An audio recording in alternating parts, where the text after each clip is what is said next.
May today be a day for golf. Or at least for getting outside. May your ball always be easy to find. Oh, look, there it is. May the friends you choose and the hard seltzer you choose make up for the club you chose. And may one round for the ages lead to another. High noon. Sun's up. The last couple of years, Butch has had a lot more visitors at his lake home.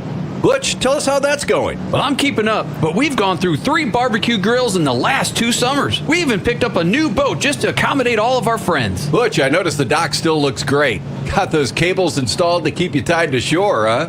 Oh, yeah, for sure. Not like the last time you were here. CWD carries these new bumpers, and they set us up with some new personal watercraft docking systems, too. We added these dock lockers for more life vest storage. I had my contractor purchase all of my new dock supplies from CWD Supply. We even added the First Mate lift control system there. Nice. Yeah, and it works really fast, too. And First Mate sets you up with a new remote. Now I can sit on the deck and wait for the boat to lower. Sounds like you're ready for summer, Butch. You bet. When you need concrete welding or dock supplies, there's only one place you can get it all. CWD Supply, next to Dam Steel and Supply, behind Hy-Vee on D Road. Seems like the kids like riding up and down on the lift. Darn it, the kids got my remote again. Hey, kids, stop that! Hello, everyone. Larry and Deborah here, inviting you to come join us at the Tuscumbia Riverside Park for the annual Pig and Pickle Festival, Saturday, September the 21st. This year will be better than ever. We have pulled pork, fried dill pickles, a fire department cook-off, vendors, car crews, and free carnival rides for the kiddos starting at noon. And live music from 4 till 10 with the Two Timers Country Band and local rock band Relentless. So come join us September 21st. And remember, the parade starts at 4. Sponsored by Fritchie Auto Sales, 54 Vintage Antique Market, and Aloha Ice, all located in Eldon. See you in Tuscumbia. The Malted Monkey is a one-of-a-kind rope course and restaurant, and it ain't just for kids. The Burger and Shake Bar is serving up outrageous burgers like you've never had before. New for this year, made from scratch cookies with new flavors every week. Handcrafted malts and shakes for the kids and adult tipsy shakes for mom and dad. Served with a side of adventure on the Malted Monkey Sky Trail. The Malted Monkey is the perfect place for birthday parties because the fun's built right in. Book your party at maltedmonkey.com. Come monkey around at the Malted Monkey next to Tucker Shuckers on the Bagnell Dam Strip. If you're a seafood fanatic, then you've got to get to Tucker's Shuckers, where they're serving up fresh fish, shrimp, lobster, and oh yeah, don't forget the oysters. Shuck yeah! But if that's not what you're craving, you're sure to love their steaks, burgers, and wings. Tucker's Shuckers has 28 beers on tap, with happy hour food and drink specials every Monday through Friday, and lots of indoor and outdoor seating on their multi-level patios. Tucker's Shuckers Oyster and Tap. We shuck 'em, you suck 'em at Tucker's Shuckers in Lake Ozark on the Bagnell Dam Strip. Attention, Missouri baby boomers. The Give 5 program wants to connect you with volunteer opportunities that fit your skills and passions. Learn how you can lend a helping hand to those who need it most. It's easy. Just visit give5program.com to sign up for a free class near you. Go to give5program.com and learn how you can make a difference in your life too. Brought to you by Missouri Area Agencies on Aging and the Department of Health and Senior Services. The classics. Wait, whoa, wait, not that classic. Aha, there we go. Cool 102.7.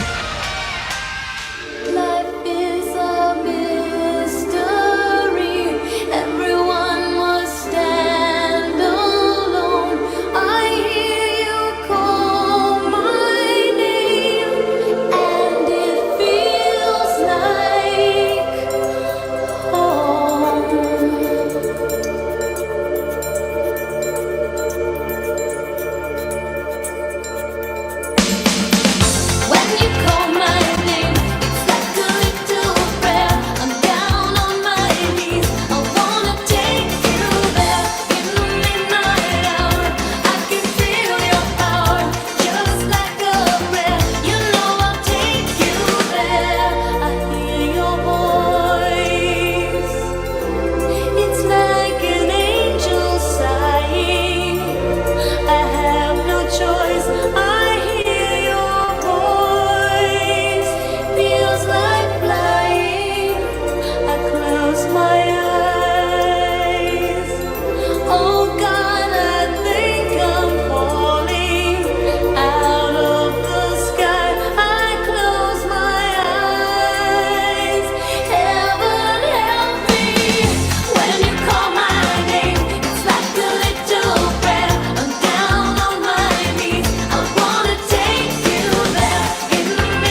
play in Camdenton is to present a Benny Broadcasting of the Ozarks production. This is Osage Indians football. It's time for the Winter Shelton Real Estate Group pregame show on your Indians' hometown radio station, Cool 102.7. And welcome, everyone, to another presentation of School of the Osage High School Sports. I am Craig Allen alongside Steve Adams with Maya back in the studio for us tonight.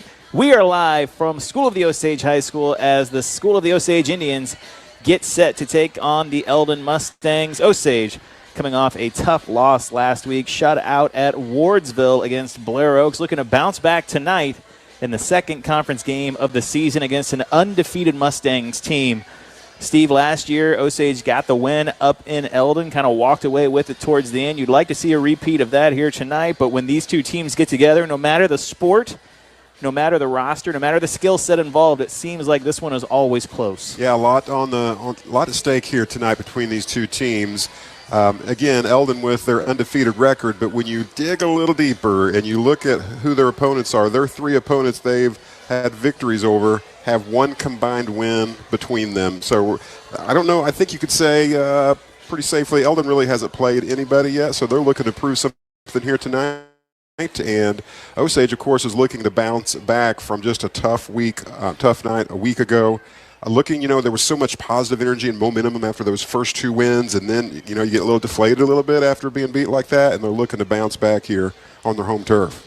Indeed so. Coming into tonight, 3-0 against the 2-1 Indians. Osage picking up victories over Bolivar and Moberly to start the season before losing to Blair Oaks last week. And if you take a look at last week's game, I kind of thought that the defense played pretty well, put Blair Oaks in fourth down quite a few times, but Blair Oaks opting to never punch or kick. They went forward on pretty much every fourth down. Their fourth down conversion rate was really high, but the Indian defense made Blair Oaks work for it. On the offensive side, just a few mistakes. And the night kind of got started on that note, Steve, with the fumbled snap on the very first play of the game, and it just felt like the Osage offense was kind of reeling to recover after that initial fumble on the snap and never really could get any momentum or rhythm going on the offensive side. Looking to bounce back here tonight, get that running game going to open up the passing game for Trusty and his receivers.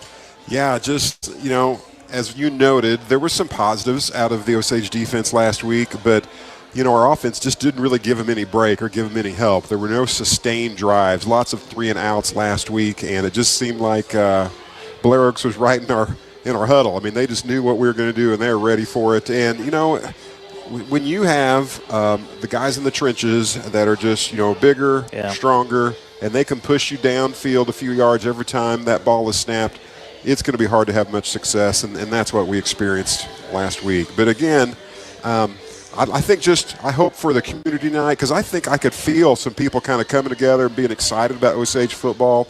We've had, in the last few years, it seems like those first three games have been just really tough. We've kind of had to endure those three games against some just really stiff opponents.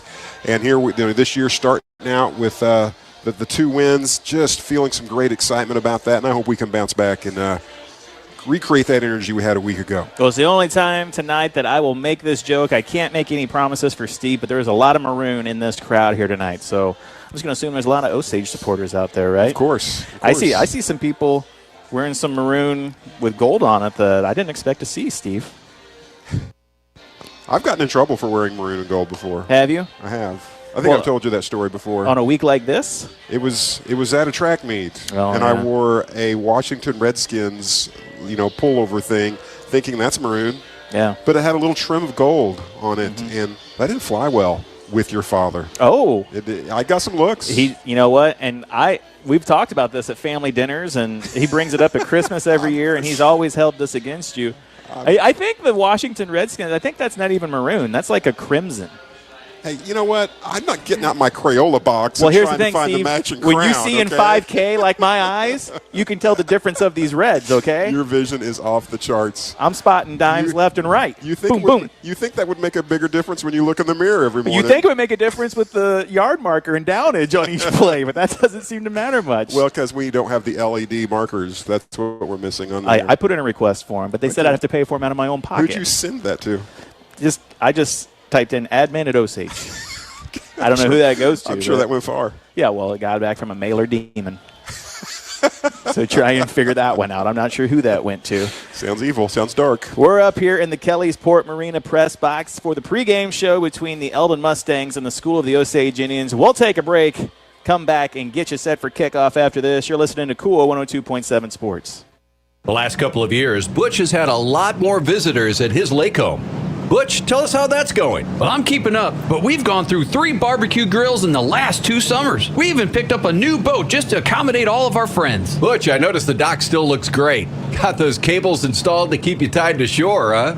Oh, yeah, for sure. Not like the last time you were here. CWD carries these new bumpers, and they set us up with some new personal watercraft docking systems, too. We added these dock lockers for more life vest storage. I had my contractor purchase all of my new dock supplies from CWD Supply. We even added the First Mate lift control system there. Nice. Yeah, and it works really fast, too. And First Mate sets you up with a new remote. Now I can sit on the deck and wait for the boat to lower. Sounds like you're ready for summer, Butch. You bet. When you need concrete, welding, or dock supplies, there's only one place you can get it all. CWD Supply, next to Dam Steel and Supply, behind Hy-Vee on D Road. Seems like the kids like riding up and down on the lift.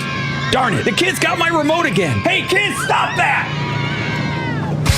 Your home like a cheese, protect my homes. Keep it cool and safe, no need to roam. Stop the rays before they invade your place. I can live in space, I study and race. Be a champion, not a contender.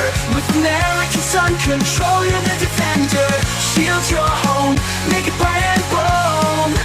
American Sun Control, the story's told. American Sun Control, the name to know. For a cooler home, come on, let's go. Where'd you get that grin? Right above your chin. Andy's Autumn of Awesome is here, and so are my hand-dipped caramel apples. Made the old-fashioned way with Granny Smith apples and creamy caramel. Try double-dipped, roasted pecan or Reese's Pieces for a delicious dip back in time. Now at Andy's Frozen Custard. With a smile at Andy's, top your day. With a smile at Andy's, top your day. Football! Take the field. Game on! Back to the Osage Indians football pregame and kickoff show on your Indians hometown radio station, Cool 102.7. Back here at School of the Osage High School, Kellysport Marina press box for the School of the Osage Indians and the Eldon Mustangs. Game number 4 of the season for School of the Osage, coming into tonight with a record of 2-1. Eldon coming into tonight with a record of 3-0. Had a chance earlier this week to sit down and talk with Coach Jolly after last week's loss against Blair Oaks and get ready for this week's game. I'll go ahead and roll that interview, take a break, and then come back with the coin toss and kickoff after this. Go ahead. Here with Coach Jolly for the Rock Island Insurance Coaches interview. Coach, coming off a loss to Blair Oaks last week, getting ready for Eldon this week.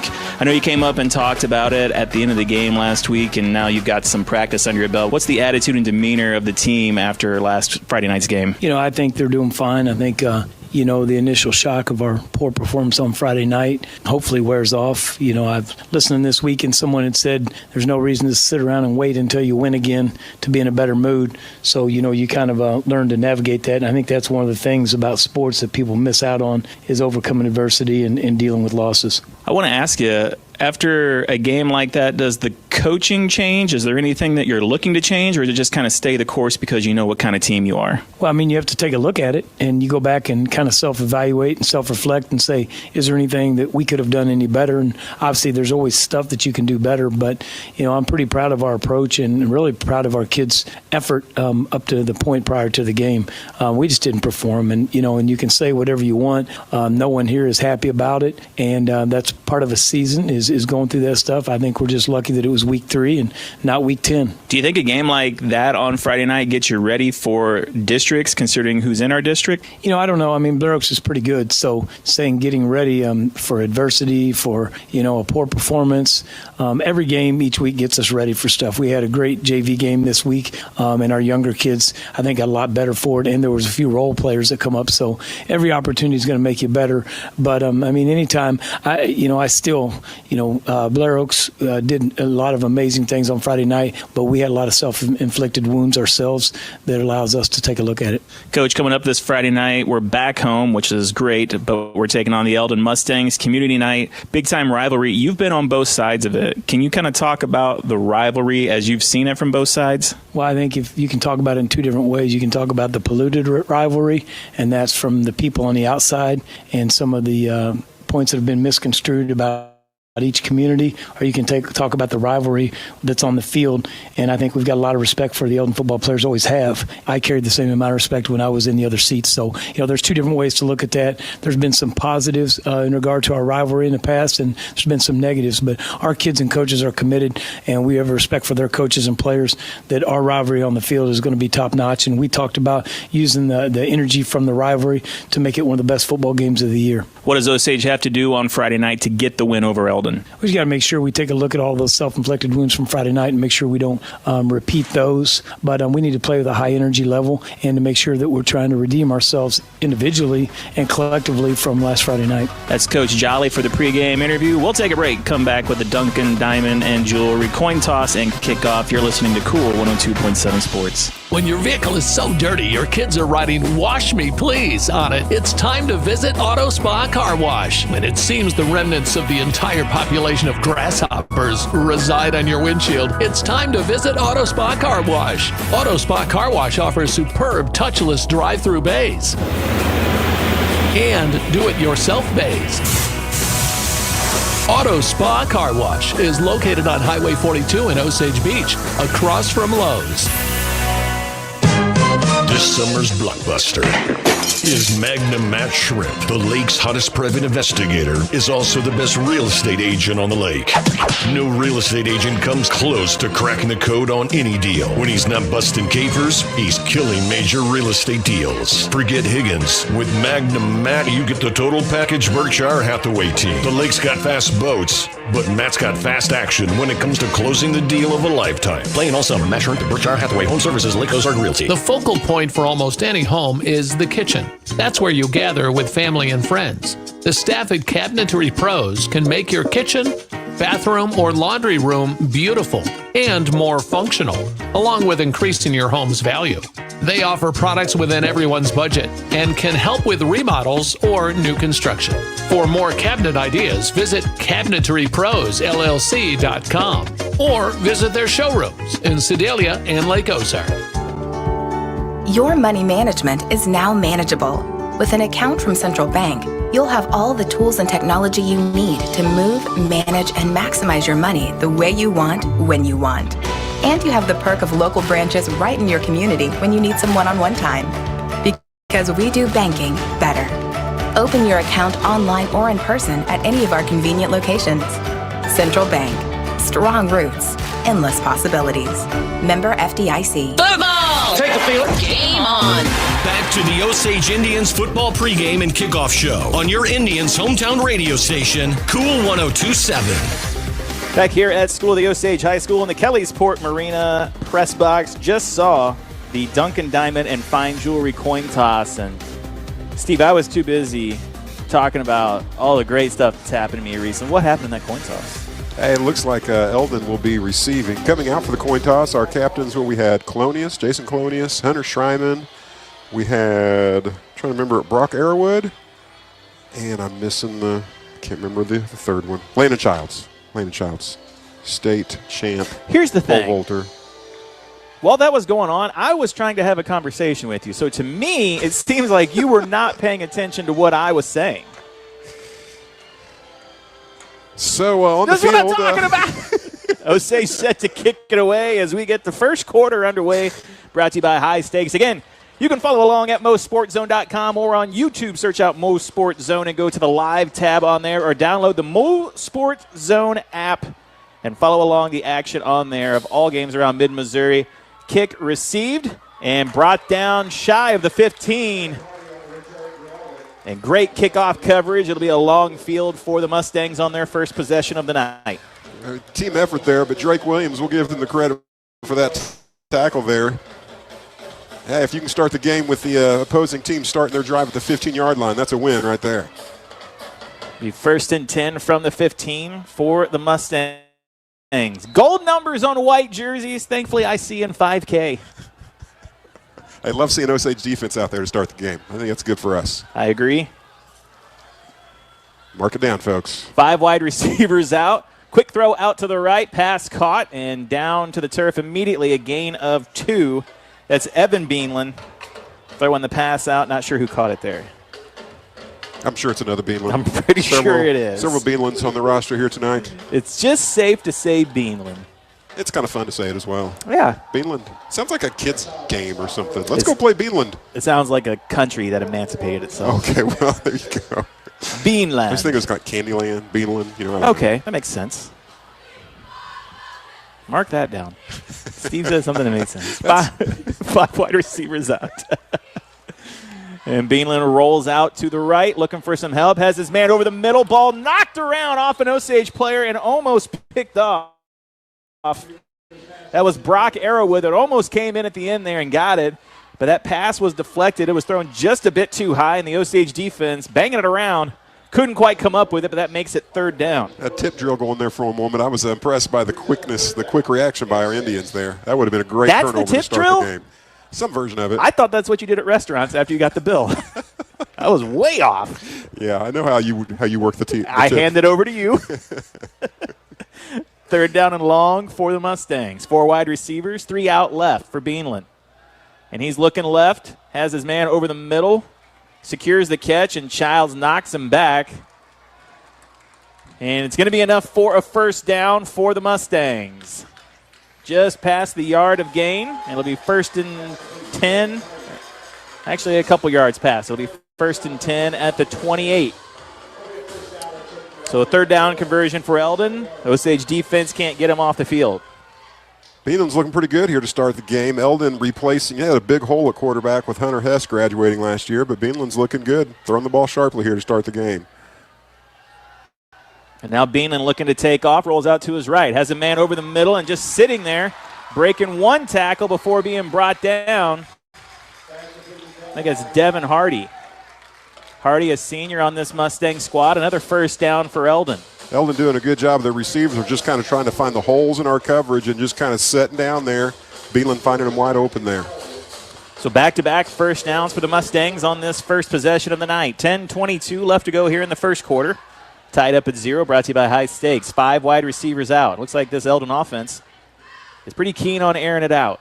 Takes the snap. Looking over the middle, has his man. And that's going to be a gain of about 7.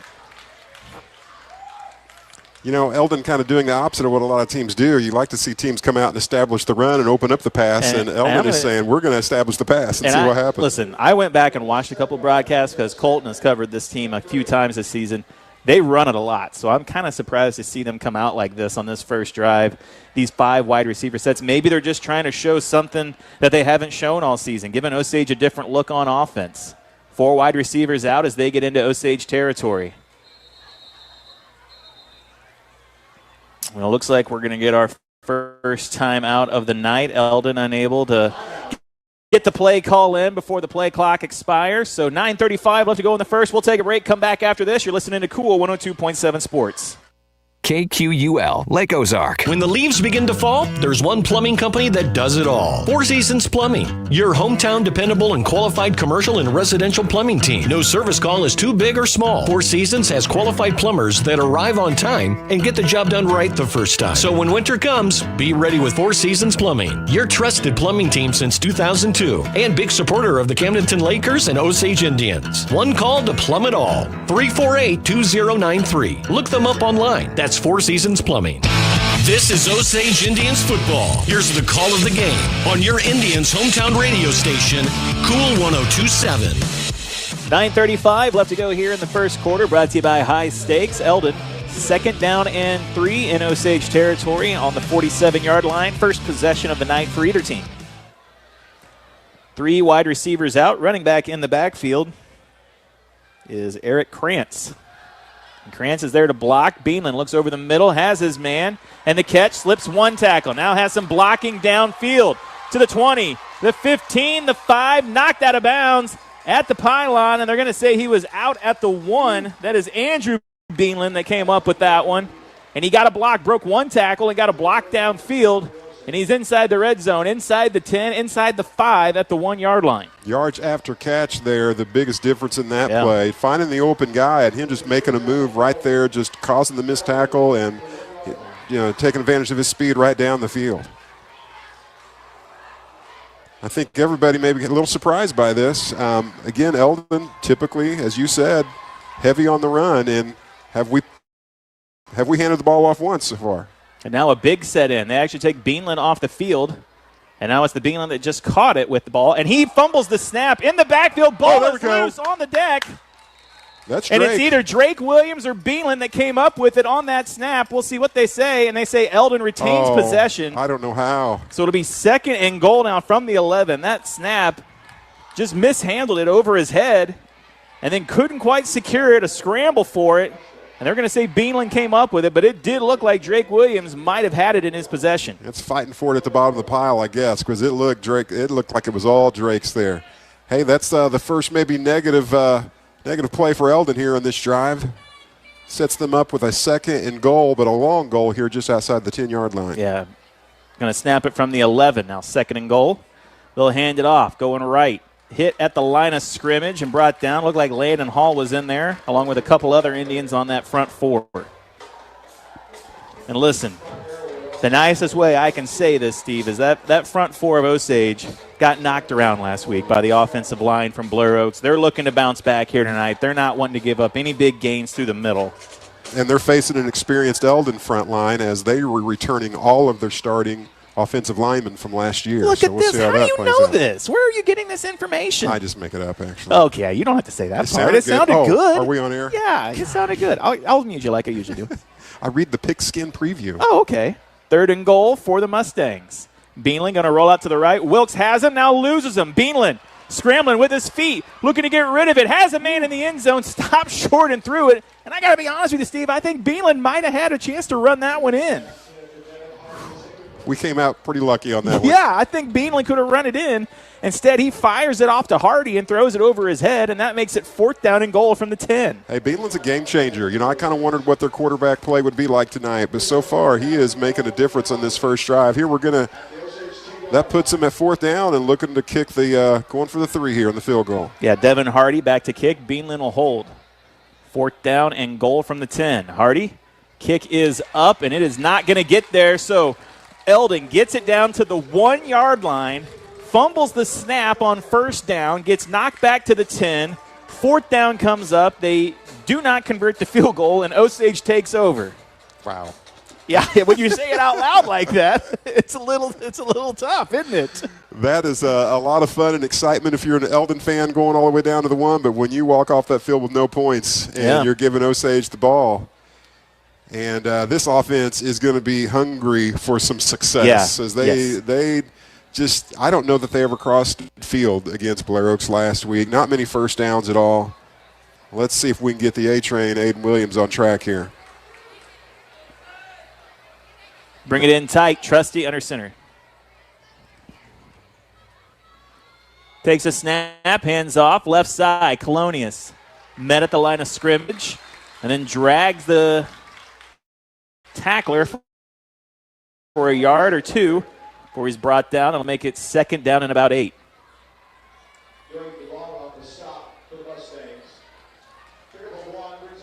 Looking for Aiden Williams out there. Do I see him as part of the huddle? Are you asking me if you see him? Yeah, I don't. I'm asking you if I see him. I thought that was the benefit of your 5K vision. I'm looking at other places. Okay. He's not out there yet, no. That's Drake Williams out there with Colonius on this play. And Drake's going to get the handoff. He's going right to left. Colonius gives him a block downfield, looking for the corner. Past the 1st down marker at the 40, the 45, 50, 45, 40, 30, 35, 20, 25, 10, 5, touchdown, Drake Williams. Wow. I had the wrong Williams. Well done. 79-yard run from Drake Williams puts the Indians on the board. And we're going to give the credit to Drake Williams' speed getting out on the edge, but that wasn't going to happen at all if it wasn't for Jason Coloni's blocking there, kind of just securing that edge there. Great lead blocking by him after carrying the ball himself on that first play. Wow. You know, as you scout the Indians, I don't know that Drake Williams offensively is your number one threat that you're thinking about. But here we go on their, second play. He rips it off all the way down the field. And Brady Clark gets the PAT. 7-0. You talk about a momentum change, Mr. Allen. My goodness. Eldon knocking at the door at the 1-yard line, can't convert, can't get the 3, and all of a sudden Osage in 2 plays says, hey, we know how to play offense. What a momentum change. And listen, when when Andrew Beanland caught that pass, the hustle from the Osage defense to knock him out at the 1 instead of just surrendering the touchdown. You look at that play, just in a shell of itself, knocking him out of bounds at the 1-yard line has turned into this. It's kind of crazy to think about how that 1 yard and not allowing the Eldon player to go into the end zone has turned into this. And then you looked at the play after that where Beanland could have, you said probably could have run it in, just overthrew his receiver just a little bit. They're just, they say it's a game of inches, right? And we've seen that on that first drive. Now let's see if the Osage defense can come back with a little more, play a little more stiff here. Saw Brady Clark, he's going to kick off the ball. I saw him playing a little defense here in the secondary on that first drive. So just a huge momentum swing. It's hard to explain. Eldon was poised to go up in this one, 7-0, and now Osage is in front, 7-0. 6:54 left to go here in the first quarter, brought to you by High Stakes. Clark kicks it away. And Hardy will receive it. And he's looking for some blocking. And now he's going to get out to the outside. Clark is there and brings him down right at the 50. And they're going to give him 1 extra yard, so Eldon will start in Osage territory off the big kickoff return. Hey, and thank you, Brady Clark, because he was going to be gone for 6. If it was up to Brady Clark to make the open field tackle, or Eldon's on the board there. And that's an intimidating thing to do when you're just kind of trying to plug up a lane and you've got a guy coming full speed ahead at you, and you just gotta find a way to bring him to the ground. Oh, that was me. He'd have scored. 5 wide receivers out for the Mustangs. Second possession of the night. Osage in front, 7-0. And that was, I believe, illegal procedure. That procedure, Steve, illegal. You can't do that. You as the you kids can. Say. It's just true. illegal. No, it's very true. Sometimes you might get away with it. That procedure is brought to you by Judge Judy. We're going to nail, hey. She's definitely your favorite judge. They're going to, yeah. Well, it's Judy, Ito. Is this a ranking of your favorite? Aaron Judge for the Yankees. Is Ito, he was the one during the Simpson? O.J. Simpson trial? Golly, why? That's a piece of information I just wish wasn't in my head. But it is. It is. 1st and 15 after that illegal procedure. Mustangs again out, 4 wide receivers and a tight end. This time Beanland's just going to keep it. Try and go up the middle, but the Indians stuff him. Looked like that was Grant Wilson that met him in the pile. They're going to say he got 3 of the 5 he lost back. It wasn't a very cordial meeting. Grant Wilson says it wasn't. You said turn around and go the other way, young man. We got a 2, brings up a second down and 13.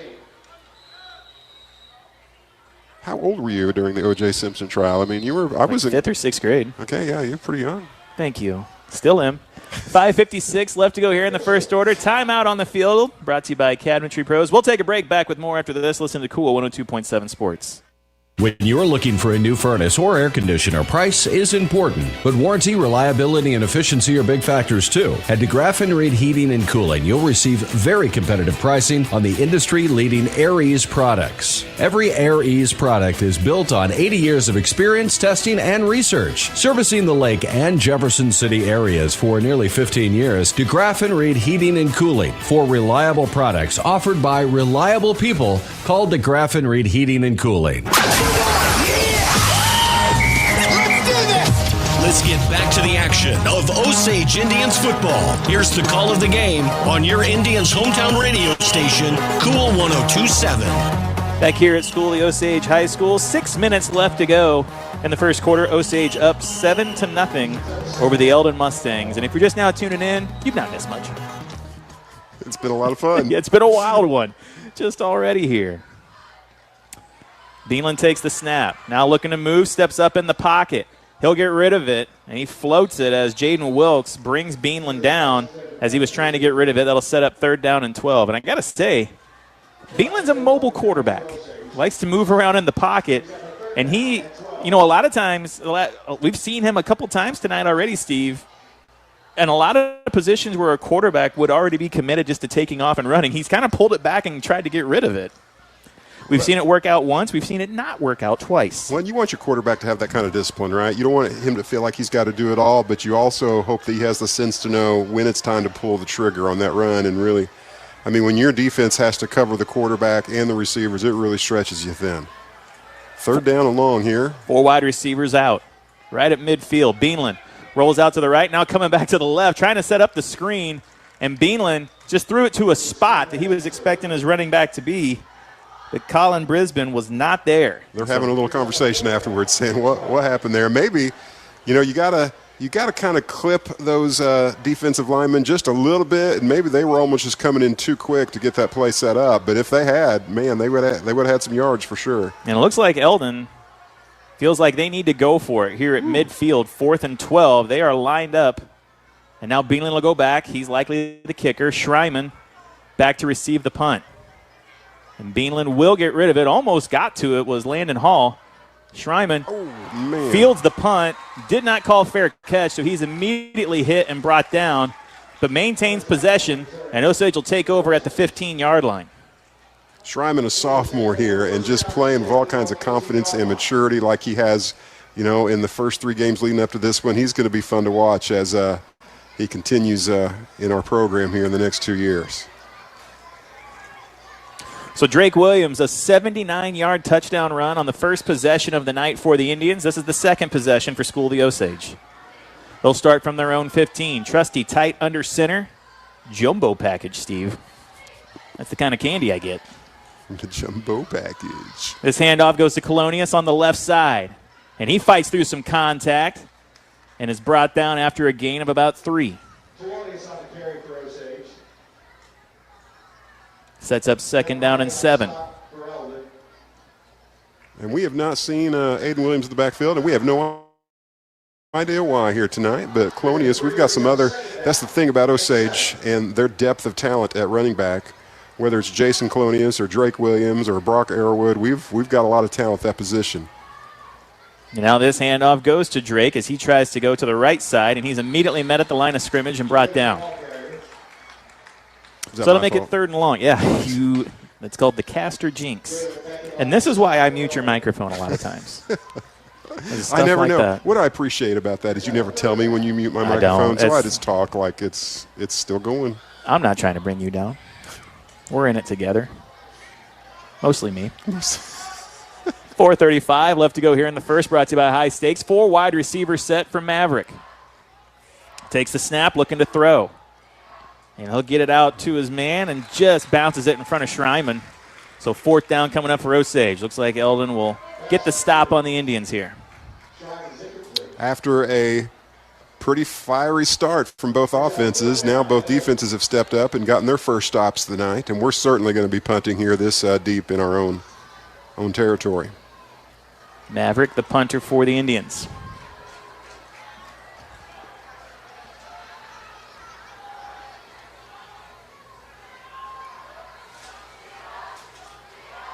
Snap is back, and he'll kick it away. It's a low punt, and it's going to take a good Osage bounce, so that'll start Eldon in their own territory, but it'll be right around midfield. So Maverick gets off about a 50-ish yard punt. It was low indeed. Low, but a good roll. I don't feel like I get enough credit for knowing when a ball is high or low. How would you like to receive that credit? Just like you did. Okay. Good job. Good job, Craig. Good observation.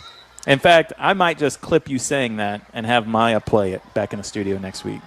Because you're not going to be here. I think that maybe me and Maya need to get together and we can decide together what little bits to clip. That's not – I'll take care of it. 1st and 10 from the 49 for the Mustangs. And they're going to run the option. They hand it off right side and brought down in the backfield.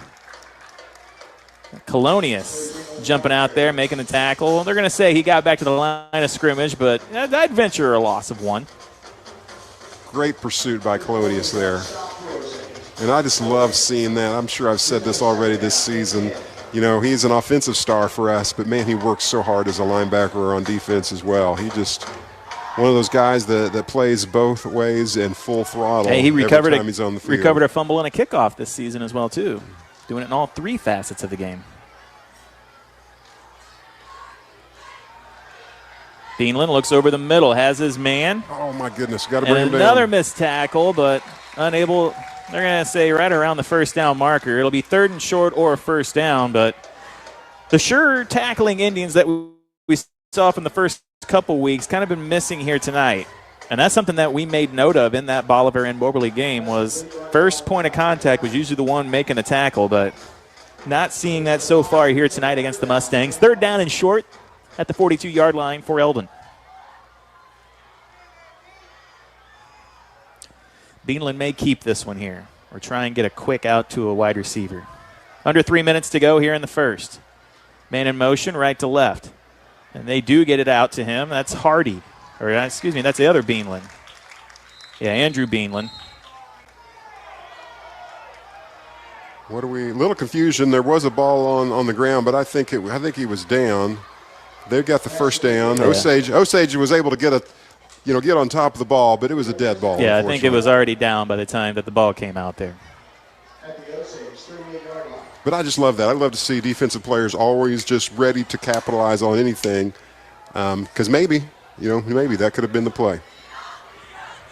So it'll be 1st and 10 from the 38 now for this Eldon offense. Couple 3rd down conversions so far tonight for the Mustangs. Beanland takes the snap, hands off to Beanland. Going right side. And he's brought down by Brock Arrowwood after a gain of 3. Just nice patient running by Eldon there, just following his blockers. Not a huge big play, but just taking what was there to be taken. 2nd down and 7, under 2 minutes left to go here in the first, brought to you by High Stakes.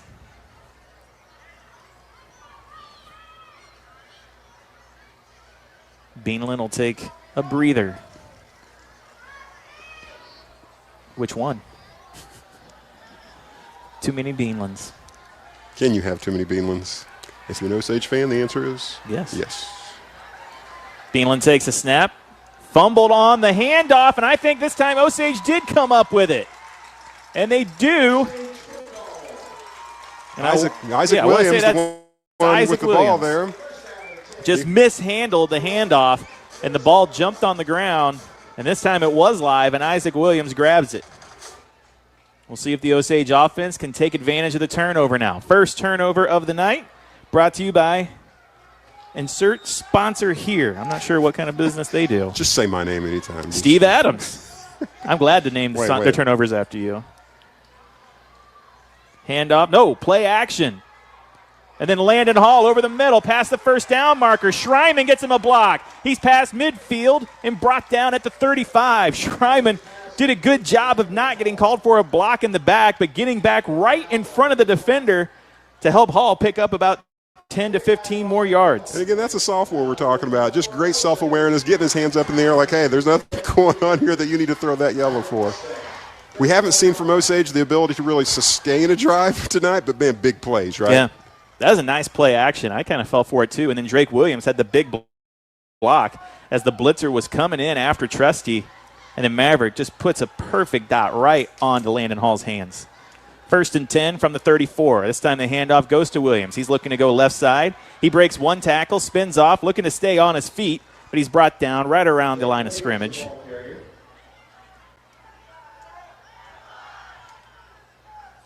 And I think, Steve, that first run that Drake had, the 79-yard touchdown run, and now he's just kind of looking to bounce it to the outside. He needs to just kind of follow his blockers, pick up his yards, right? And once you have the taste of that big play, you want a little more of that, right? It's that Madden kind of syndrome, I think. Hey, let's get a touchdown every time. Oh, there you're talking about the turducken. The what? The turducken? That's a Madden thing. Okay. No. Oh. Trusty. And he mishandles the snap, but he recovers it, so that'll set up 3rd down and long. Tried to pick it up and kind of salvage that play, but just couldn't make it happen quick enough. And he made the smart decision of just getting down on top of that ball and, hey, let's live to play another down. That'll be the end of the first quarter. After one, Osage leads 7-0 over the Mustangs. Take a break. Back with the second quarter after this. You're listening to Cool 102.7 Sports. Where there's smoke, there's barbecue. Hi, I'm Greg Dierberg. You heard that right. No liquid smoke flavor at Dierberg's. It's all smoke fresh with apple and cherry wood at each one of our stores. From brisket and wings to my personal favorite, smoked salmon.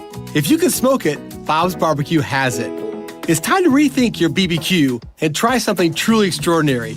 Stop by and see what's smoking today. It's fresh, it's friendly, and for slow smoke barbecue, it's Dierberg's. Dooley Overhead Doors has been the trusted name around the lake area for dependable and quality garage doors. Great customer service with an outstanding reputation. Dooley Doors delivers the highest professionalism start to finish. Download their app and look them up online. Dooley Overhead Doors, conveniently located past School of the Osage on Highway 42, and is a proud sponsor of Osage Indians football. This is America, where football means football. There's only one place to hear Osage Indians football. Back to the game. On your Indians' hometown radio station, Cool 102.7. 1 quarter of play in the books here at School of the Osage High School. Osage up 7-0, and they are in Eldon territory here on this drive, but it's 3rd down and 9 from the 35-yard line. Actually, it's 3rd down and 11 from the 35-yard line. Trusty back in the pistol, and he'll hand off to Williams. And Williams is finally going to get to the edge at 30, 25, 20, cut it in. 15, 10, cuts back in, 5, touchdown, Drake Williams. And that block downfield came from Noah Stevens to give Drake Williams his 2nd touchdown of the night. He's going to want it every time. Nice, patient run by Williams, getting right to the edge, being just patient and following and trusting his blockers there, knowing exactly when to cut it in so he can cross that goal line. He's having a great night. And it seems like every game this year, maybe with the exception of against Blair Oaks, Drake Williams has had some big game-impacting plays. Kick is up and good. 14-0 on the scoreboard. First play of the second quarter is a touchdown for the Indians. We'll take a break. Come back with the kickoff after this. You're listening to Cool 102.7 Sports. Friday night lights that sparkle like a championship ring. Duncan Jewelry's team are proud alumni of Lake Area schools, committed to supporting the Camdenton Lakers and the Osage Indians as they brave the gridiron this season. Score big with everything from dazzling diamond necklaces to stunning engagement rings. They have the perfect play for any occasion, where providing meaningful jewelry to note the great milestones in life is the only play in their book. Visit them at 4050 Osage Beach Parkway. Duncan Jewelry, where every moment is a game changer.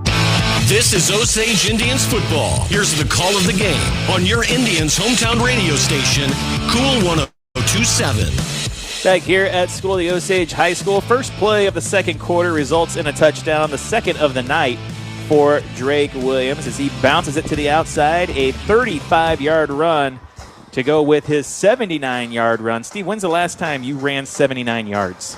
I've been doing a little running lately. Yeah, but when's the last time you ran 79 yards? Exactly 79 yards? Exactly. I can't remember a time I've run exactly 79 yards. I do it every day. From what point? What's your point A and what's your point B? The dinner table to... You have a big house. Yeah, I do. Oh, no. That kick goes out of bounds. Trying to catch him off guard with something after the big return by Hardy on the last kickoff that let Eldon start in... Why do we have that rule?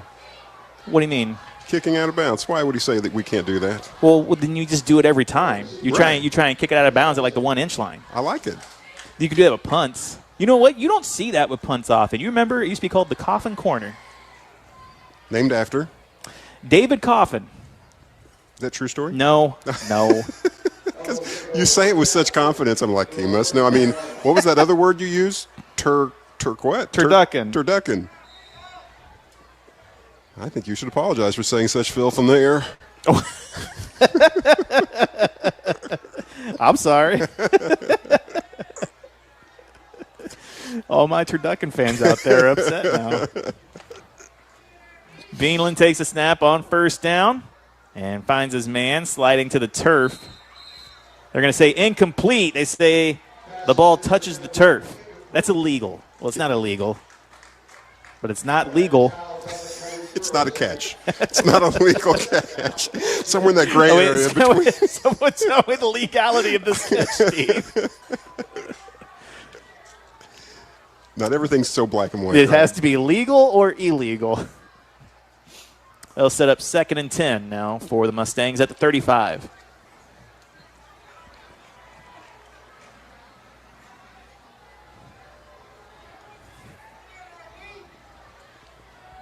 Two wide receivers outright for Beanland. And he's looking that way. Now moves over, has his man right on the sideline. Steps out, then back in, and that's Andrew Beanland that's brought down. Again, these Eldon receivers just showing that knack of that first step, try to evade that first contact, that first tackler, getting a few more yards. They're not a big gain there, but that's exactly what happened on that big play that took him all the way down to the 1 yard line. Evading that first pursuer. We've seen Eldon pick up a couple third downs already tonight. Another chance to do it here. 3rd down and 3 from the 42 here in the second quarter, brought to you by American Sun Control. Osage up 14-0. 2 wide receivers out left, 2 running backs flank Beanland.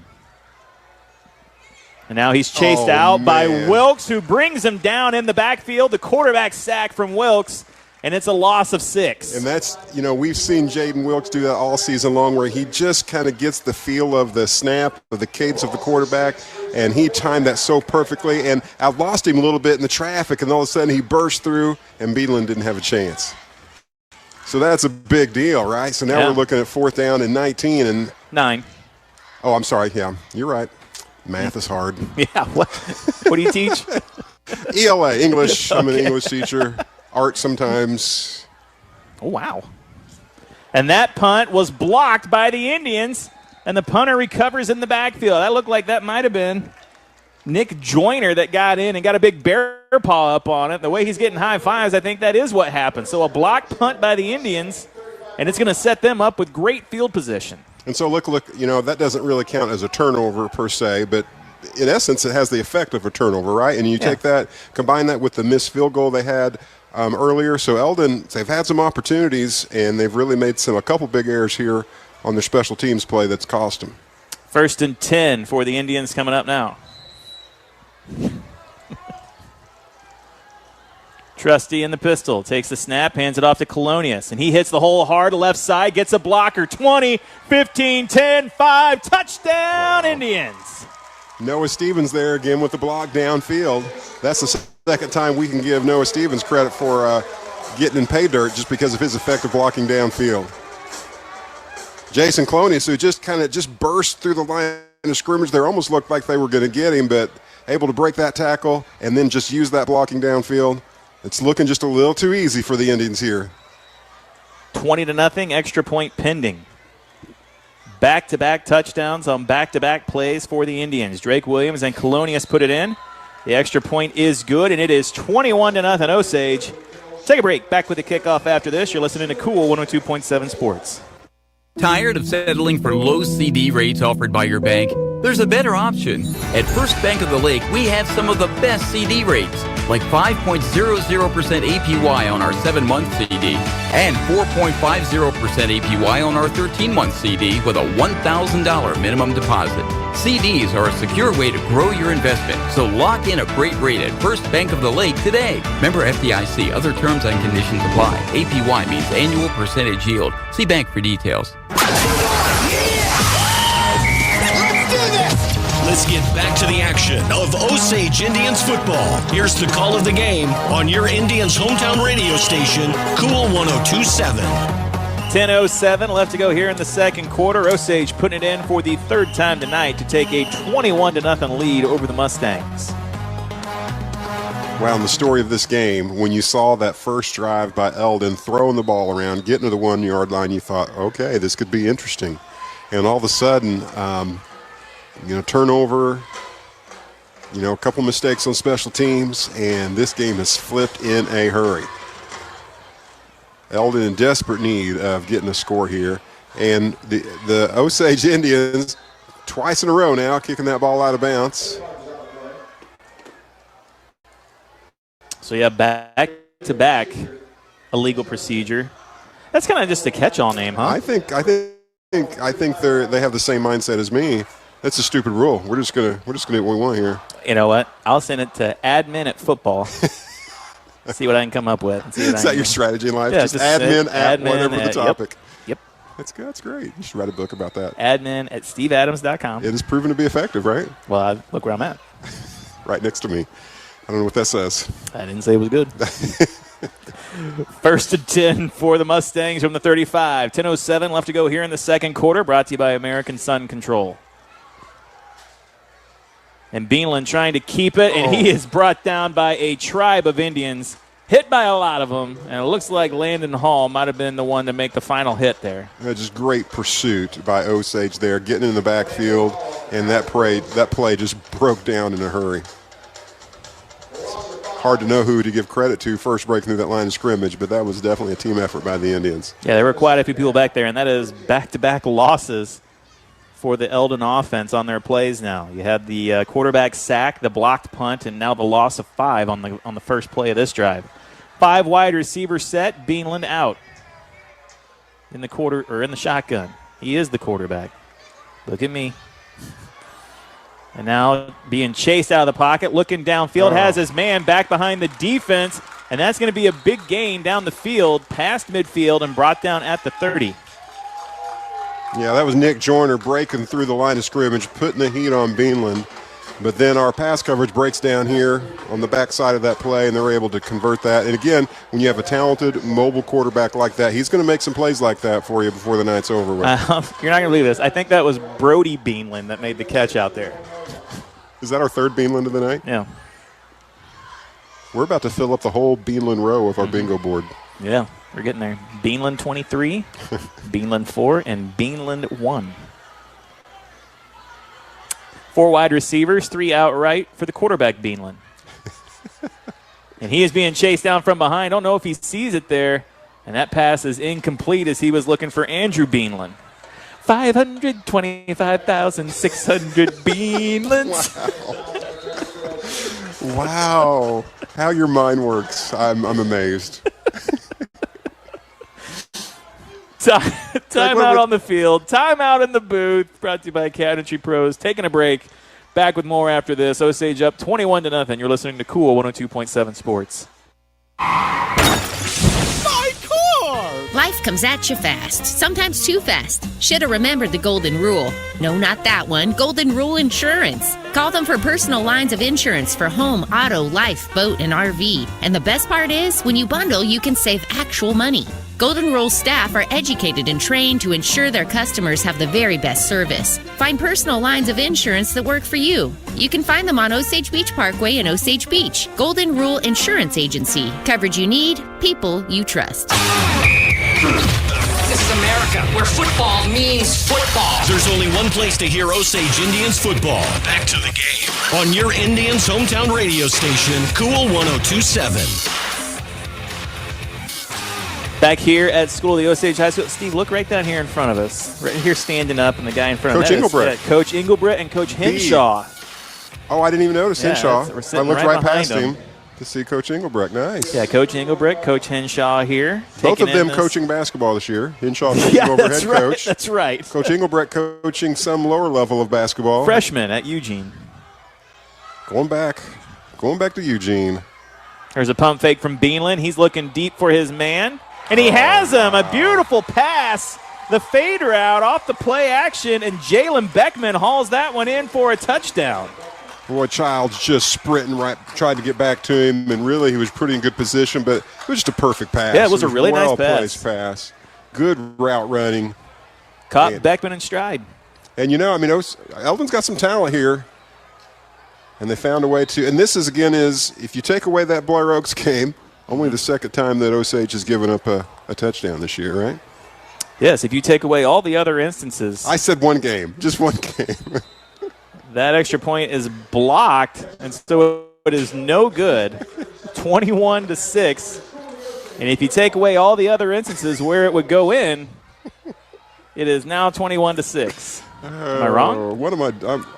Yeah, that's right. I'm going to be watching Billy Joel next week. Billy Joel. I'm looking forward to that. Will you call me when he does Living on a Prayer?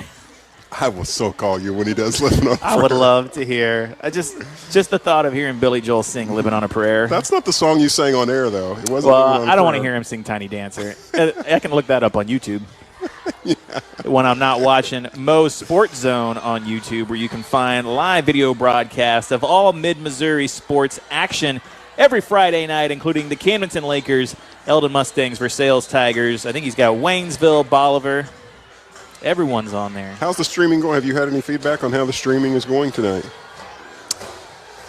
I think there's some disdain for the clock not working properly on the stream.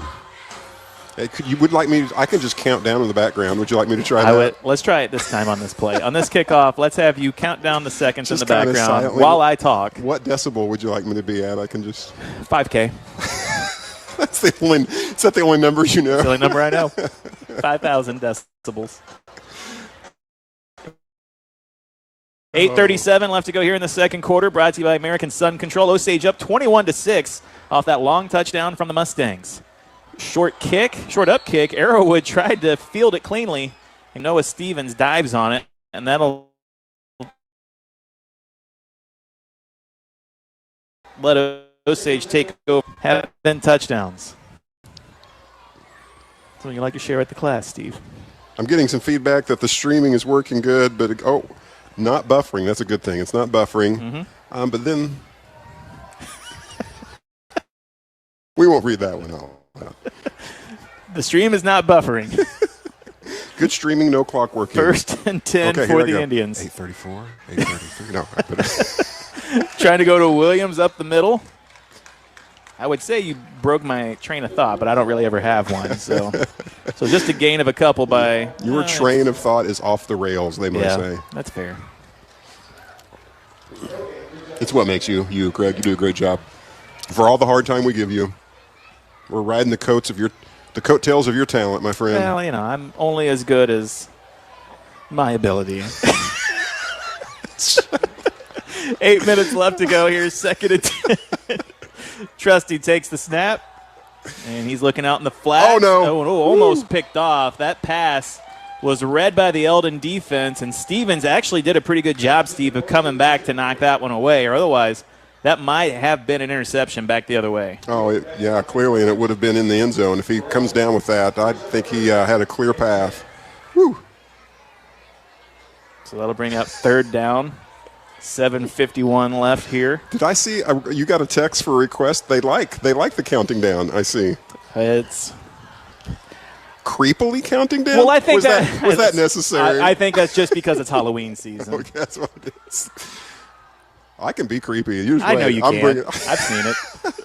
3rd down for the Indians. Trusty looking long, and he has Stevens. Oh, and Stevens was back behind the defense and just out of reach. That easily would have been a touchdown. A good throw from Trusty, a good route from Stevens, just could not connect on that one. Takes us to 4th down. And so you look at that Beckman touchdown from Eldon, and you wonder if that's going to be a momentum swing. We've already seen the momentum swing a couple times in that first quarter. Now Eldon feeling a little bit of confidence. They got the touchdown on the last possession, and now they're getting the 3 and out from the Indian offense here in the second quarter. 7:46 left to go here. Trusty with his 2nd punt of the night.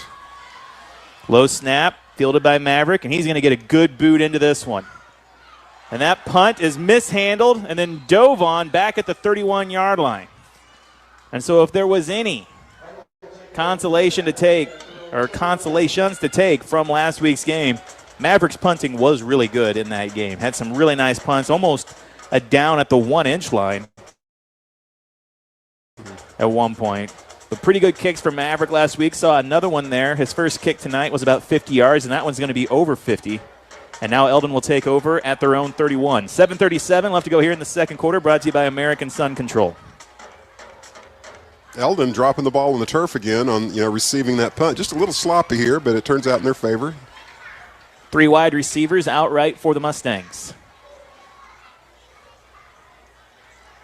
Beanland takes the snap, and he looks out to the right, has it to his man, but the Indians are there and making the hit. That's Noah Stevens with the hit. bringing down Beckman, who scored the touchdown on the last drive. Give him a yard before he's knocked out. That'll make it 2nd and 9. I continue to be impressed with our secondary and just their way to get in the right position at the right time. And just, they have missed, on that first drive, missed some tackles, but that was just a great example of them at their best at that play there. Just being patient, tackling in the open field. That's a hard thing to do. 3 wide receivers out left this time for the Mustangs. Beanland back in the shotgun. Takes the snap, and he's going to look left. Now here comes some pressure. Ball floated out there and almost brought in. Beanland just kind of threw it to a spot, and his receiver ran under it. Could not bring it in, but Beckman was there, Steve. Just went off his fingertips. And that would have really been a great catch, right? Yeah, it would have. It would have been an incredible play to bring that down. And that's just, when you got a team with that talent, a quarterback, a receiver, you can make some plays like that happen. Here we're looking at 3rd down and long. I'm not going to say numbers anymore. Why? I messed up earlier, Well, that's never stopped you before. What? Maya, don't laugh. Don't let it stop you now. Why do I make it so easy for you, Craig? I don't. That's my role. That's why you chose me. That's why I chose you, because you make this whole thing easy for me. Timeout on the field. 7:24 left to go here in the second. 21-6 on the scoreboard. We'll take a break. Back with more after this. You're listening to Cool 102.7 Sports. High-Tech Collision and Auto Body Repair, proudly servicing the Lake area and Central Missouri for over 28 years. High-Tech is always here for you, and they tow 24 hours a day, 7 days a week. High-Tech offers the best in complete collision repair and is the lake's one-stop shop. Accidents are scary, but the repairs shouldn't be. A proud supporter of our lake community and Camdenton and Osage basketball. Go Lakers, go Indians, go High-Tech. Call 348-9070. This is Osage Indians football. Here's the call of the game on your Indians' hometown radio station, Cool 102.7. Timeout brought to you by Cabinetry Pros. 7:24 left to go here in the second quarter. Brought to you by American Sun Control. Steve and I calling the game from the Kellysport Marina Press Box. What isn't sponsored? I love it. I love all these sponsors, all these segments. You do a good job working them in, my friend. Enjoy their involvement and their commitment to help bring these Osage football broadcasts to you. 5 wide receivers out for the Mustangs here on 3rd and 9. Beanland steps up in the pocket, now being chased down from behind, and that's Isaac Williams, who got blocked way into the backfield and then just chased Beanland down and made the tackle. So that's the second time now on 3rd down that the Indian defense has come up with a sack in the backfield to make it 4th down. Mr. Isaac Williams had to come a long way to get that sack on the opposite side of the field of where his position is, and that's just, the pursuit there, that's what you like to see in your young defensive being there. Yeah, he ran a long way to get that one. I shudder to think what would make me have to run that far. What, you were talking about running 75 yards earlier. Oh, yeah, I do that. Another short punt from the Mustangs, and it's going to take an Osage bounce. And Osage will take over in Eldon territory off that punt at the 44-yard line. 6:30 left to go here in the second quarter. Be 1st and 10 at the 44. Both of Osage's scoring drives, well, I guess 3 now, seems like they've been, again, built on the big play, right? We haven't really had to sustain those long drives, just taking chunks down the field, and we'll keep taking the big plays if they'll give them to us. It'd be a perfect time for a drive right here that consumes some clock, gets in the end zone, leaves little time for Eldon, then comes back and we get the ball at half as well. I just want to score right now. Right now. Trusty pitch it out to Drake Williams. Drake getting a block on the edge from Brady Clark, but he's going to be brought down after a gain of about 3.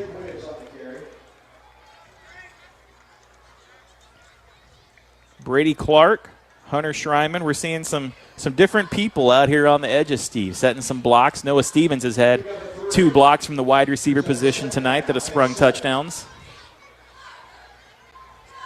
Haven't seen Noah Stevens with a reception here in a couple weeks, and it seems like, remember coming out in that first game, such a big surprise to see the impact he had offensively, and those first 2 games.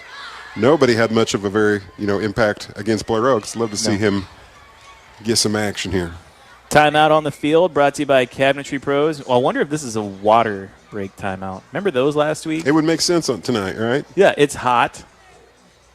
Our next broadcast will come to you live next week from California, Missouri. And I got to tell you, Steve, I am looking forward to this one. California? Yeah. Why is that you're looking forward to California? It's just going to be nice weather. Why is that funny? You're hoping it's nice weather. It is. It's supposed to be in the 70s next week. Because I hear you're going to be outside for that one. It sounds like that's going to be the case, yeah. I put in a request to Denny Benny for a blimp, so we'll see if maybe we can come up with that. Broadcasting a game from a blimp. The cool 102.7 blimp. Good luck with that. The Bindenberg. What admin is that? Admin at blimp.com. Just get a hold of whoever out there at the blimp people. I learned things from you. I had no idea about the power of the admin. I like teaching you things after everything that you taught me when I had you in school. But I kind of feel like it's lopsided now. I'm way out in front. You think so? I only had 1 year. That's true. You only had me 1 year. And now, we're working on year 3? Yes. Ugh. Is it year 3 or 4? 3. I think it's 3. Yeah, I know what it's felt like, but I didn't know what it actually was. This handoff goes to Stevens, and he's brought down in the backfield. Looks like okay. What happened there? A little bit of acting. It looks like they kind of sniffed that one out, and Stevens wasn't able to get any kind of yardage over there on the left side. So another third down stop. We've seen Noah Stevens score a touchdown. That's the same play that he scored on the first week of the season against Bolivar. Didn't get anything there. Makes it 3rd down and 11. We'll see what Osage wants to do here. Trusty's a pretty good punter. If he wants to kick this one away, he could probably pin them pretty deep here, but Osage may go for it from this point of the field. 3 wide receivers out right. Trusty takes the snap, and he's looking right. Quick throw over the middle. That's Drake Williams, and a shoestring tackle from the Mustangs, or Drake would have been into the end zone. A strike from Trusty, and Drake Williams comes up with the catch and is brought down at the 25-yard line for a Pacific Pools first down. Yeah, Drake is making so many big plays tonight that it just seems like, hey, it's just par for course here. Parkour? No, I do that too. That's how I get up here in the booth. I do that Steve Carell style. Parkour! Trusty takes the snap. He hands off to Arrowwood. Arrowwood left. Splits the defenders in the red zone. Breaks the tackle at the 5, the 2, and brought down just shy of the end zone. And Arrowwood hits the hole with a lot of aggression and a lot of speed. And he gets inside. And he's still running. He's still going. Somebody stop him. A little confusion about Withy and Williams. He was running off the field to let Williams come in, and somebody changed their mind. He's back in the play here. What an impressive run by him. Looked like a man that was hard to bring down right there. And Brock Arrowwood's not a huge football player, but when he was leading the train of Eldon Mustangs trying to bring him to the ground. And he's going to get it again, and he could walk into the end zone. First touchdown of the season for Arrowwood, and the 4th rushing touchdown of the night for the Indians. This time after getting into the Winter Shelton Real Estate Group red zone for the first time tonight. And Arrowwood made it look easy. Great blocking up front. Could have drove a Buick through there. Now, Steve, a Buick is traditionally known as a larger car. Now, a car is what we drive. Don't you think it'd be Cadillac would be better than Buick? He could drive a Cybertruck through there. They're blocky, right? Extra point is good. 28-7 on the scoreboard here in the second quarter. Take a break. Back with the kickoff after this. You're listening to Cool 102.7 Sports. Locally owned since 1979. It's Hi Brothers Lumber Company. Hi, brother. Good morning, Carpenter Joe. Morning, hi, brother. Oh, man. Say, what's the problem, Carpenter Joe? You don't look happy with those 2x4s. 2x4s? Hi, brother. These 2x4s wouldn't count for driftwood. Joe, let's get you to Hi Brothers Lumber Company. Always hand-picked premium lumber by a real pro, not some Joe. Old South 5 in Camdenton. Let's get back to the action of Osage Indians football. Here's the call of the game on your Indians hometown radio Station, Cool 102.7. 3:50 left to go here in the second quarter, brought to you by American Sun Control. The Indians put another touchdown on the board, 28-6. This time it's Brock Arrowwood, a fan favorite up here in the booth. Yes, you've known the young I had man? I had Brock Arrowwood stock before the season. I said, buy this kid's stock right now. I remember you saying good things about him. And now I look like a genius. And you've known him since he was a young lad. A wee young man. I think I actually had his brother, Connor, on the playground. I didn't get a chance to have Brock, but I knew of Brock. Okay, fair enough. That counts. Hey, Connor was a good football player, too. And a good wrestler. I'm pretty sure Brock's a good wrestler. Yes. I think he's been a good he's been wrestling for a long time since he was young and had great success. I tell you, I'm impressed by the depth, and we've mentioned it. I've already mentioned it tonight. The depth of, we've seen, now we know that Drake Williams, he's had some big plays earlier this year on defense, but what he's bringing offensively and carrying the ball, and then, Eldon's trying to make adjustments for him, and all of a sudden you hand the ball off to Brock Arrowwood, and he just runs down the field in 2 impressive carries. Wow. It's got to be deflating for the Mustangs. 5 wide receivers out for Eldon. Beanland looks out to the right. And that pass incomplete. Isaac Williams letting us all know. Incomplete. Just trying to be helpful to the officials. Trying to be helpful to us. Oh, okay. He's looking at telling us it's incomplete. Us as in you and I specifically, or just? Oh, I saw it. He's probably telling you. Because I know you don't believe me sometimes. I've been known to fib. Your word is gospel to me. Second and 10. Mute you. Don't tell me. Oh, yeah, sorry. 3 wide receivers outright for the Mustangs. And that's where he's looking. Beanland rolls out to his right. Flips it over in the middle and absolutely shelved. Landon Childs makes the hit. He did hit him. He's going to be slow to get up here, the Eldon Mustang. He took Child just laid him out. Going to stop play here, take an official timeout, injury timeout, you might say. And those are, that's always the issue whenever you're a receiver and you're playing in the middle of the field like that, and especially when you're stopped. And the player can see exactly where the ball is going to go. This time Landon Childs lines up the hit. That's Devin Hardy, the senior. Said his name a lot during basketball season as well. He's walking off the field under his own strength. That injury report brought to you by Lake Regional Orthopedic. And listen, no offense to Lake Regional Orthopedic, but I'm glad we've not had to say that sponsored segment a lot this season. But thank you for sponsoring it. Yes. I'll make it 3rd down and short. We've seen Eldon convert some 3rd downs tonight so far. Let's see if they can do it here with under 3.5 minutes left to go here in the second quarter, brought to you by American Sun Control.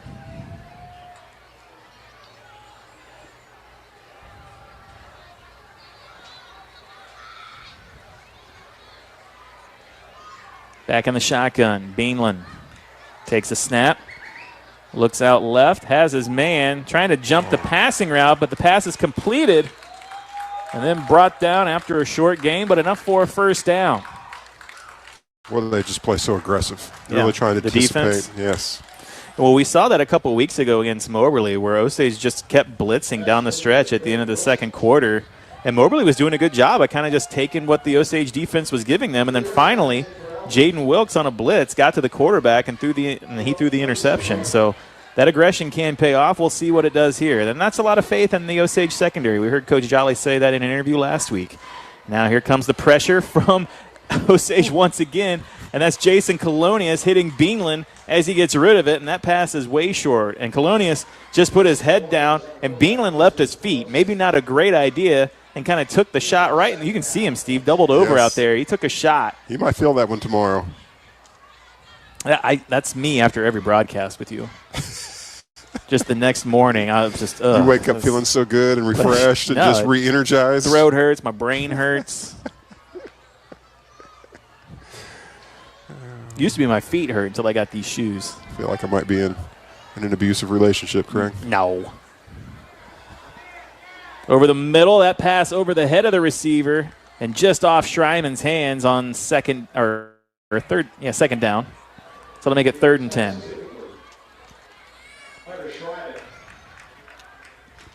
They're going to say Hunter Schreiman broke that one up, but he was kind of reaching behind him and got his finger on it. But, hey, a deflection's a deflection. Hey, they love to hear the names over the big speaker.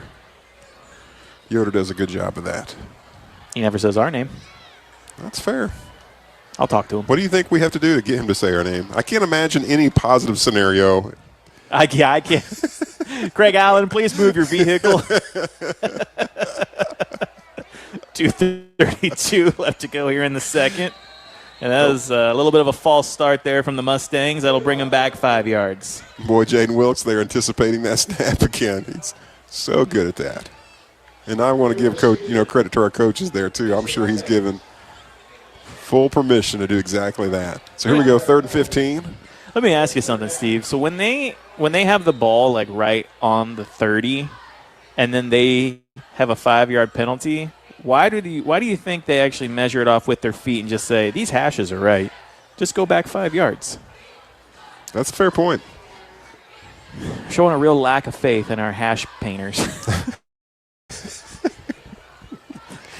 3rd and 15 here on this drive. Mustangs looking to convert 3rd down once again. Beanland steps up, throws it over, has his man back behind the defense, and he catches it just before going out of bounds.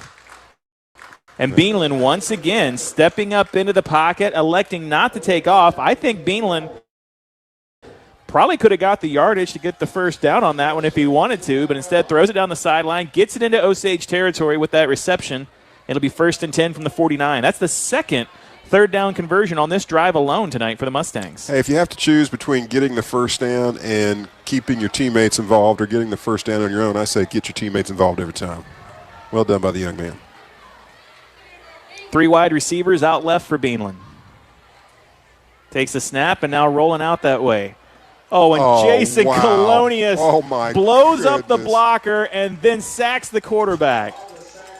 Trying to block Jason Colonius, he just knocked him out of the way and then took the quarterback down. If you're watching that on MoSportsZone.com, words really can't put into justice what Colonius did on that play. He looks like he's looking at his hand here. He's hurt himself a bit, but I tell you, you're right.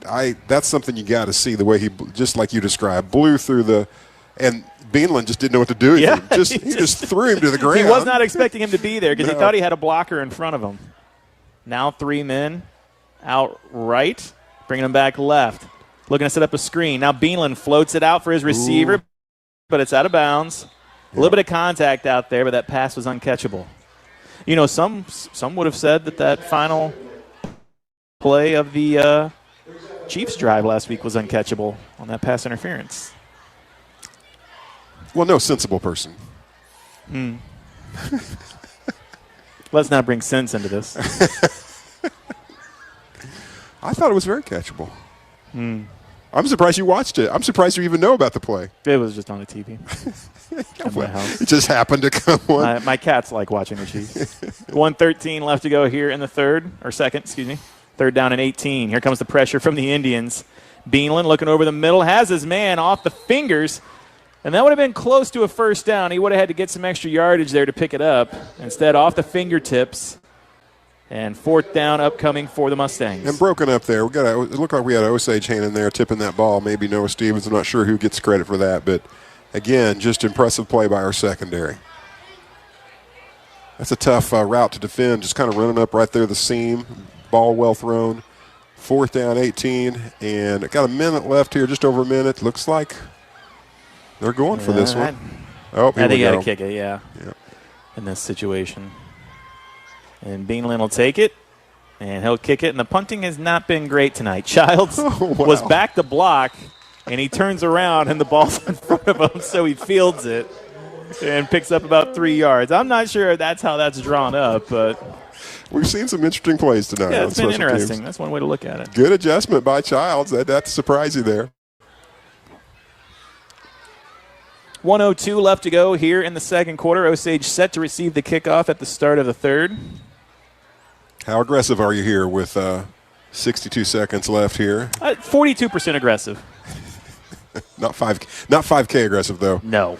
Trusty looking to throw. Now rolls out of the pocket. going right, has his man on the sideline. That's Noah Stevens. And Stevens makes the catch, picks up 5, and then ducks out of bounds. Nice job by Trusty there.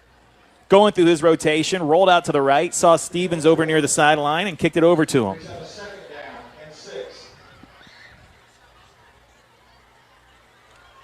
Getting out of bounds, stops the clock.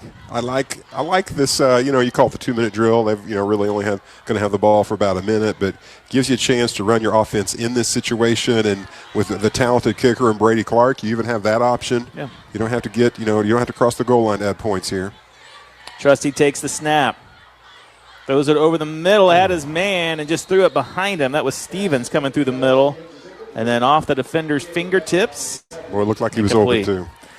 The 2-minute drill is what we call the drill in our house that we use to fix things because we lost the battery pack on it. So it works for 2 minutes, and then we have to wait a while That's again. Good. That's good. Mm-hmm. It's a good bit. I'm sorry, what's a bit? You talking about a drill bit? Yes, it is. Oh, I'm proud of that one.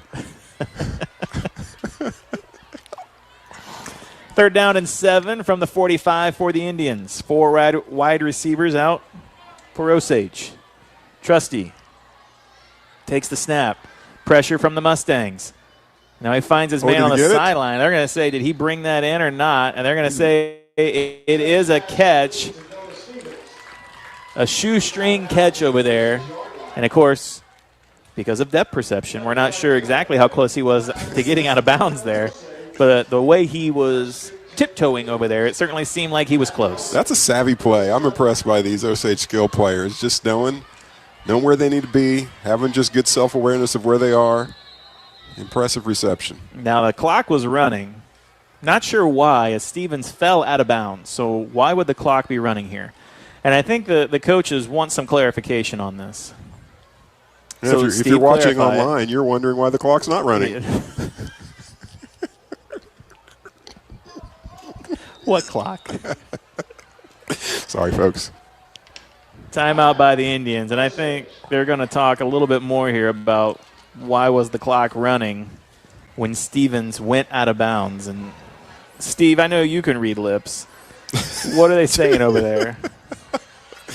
Well, you referenced depth perception earlier. Mm-hmm. You see I'm wearing glasses. I don't have 5K vision like you do. Steve, I don't need to have 5K vision to see you wearing glasses. You're standing right next to me. When I watch television at home, I have the captions on, right? I guess that's more of a commentary on my hearing than it is my vision. Kelsey has that too, and I got to tell you, I don't like it. She's not listening.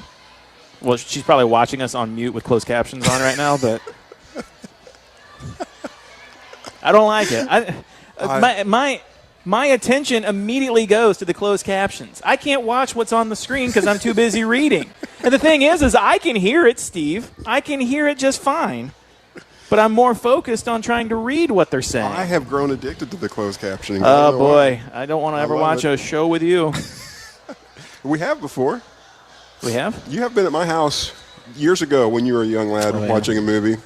A memory I have of you watching a movie is like a youth group, in those days of your life, is my wife shushing you for talking too much during the movie. That sounds about right. Yeah. Looking downfield, Trusty trying to find Childs off the play action. Trusty trying to get a little bit of space. Well, here's the thing. I remember her shushing me too. I felt bad for you. Really. And I'll never forget it. You can never probably came relate. over again. I never will. Wow. Yeah. You're not really a movie guy anyway. I'm not. And I think the big problem with closed captions too is I can't. That why? Is that why? Well, I can't read. 2nd down and 10 for the Indians.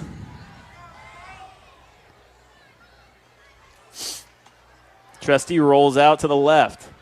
And he is going to toss it deep for Stevens. Stevens has to come back for good job from the Mustang defense because that's a play in a lot of situations where you can draw a pass interference, but the Eldon secondary doing a good job of not incurring that penalty and making a play on the ball.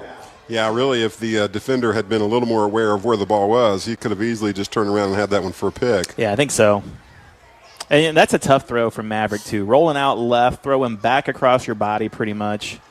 But he got a lot under it. See if we'll do it again here. 3rd down and 10 from the 46. Just under 20 seconds left here in the quarter. Maverick looking out to the sideline and just off the fingertips of Noah Stevens. 14.7 seconds left here in this half. I think I'll probably kick this one away. Yeah, I agree. We'll kick this away and let them. Don't want to give them a situation where they can score. Yeah, what on are you a shorter field? Right. What are you going to gain? Even if you were able to convert this first down, you've already got a 3-score lead here. Smart plays to kick it away. Try again. Open it up at half. 14 seconds left.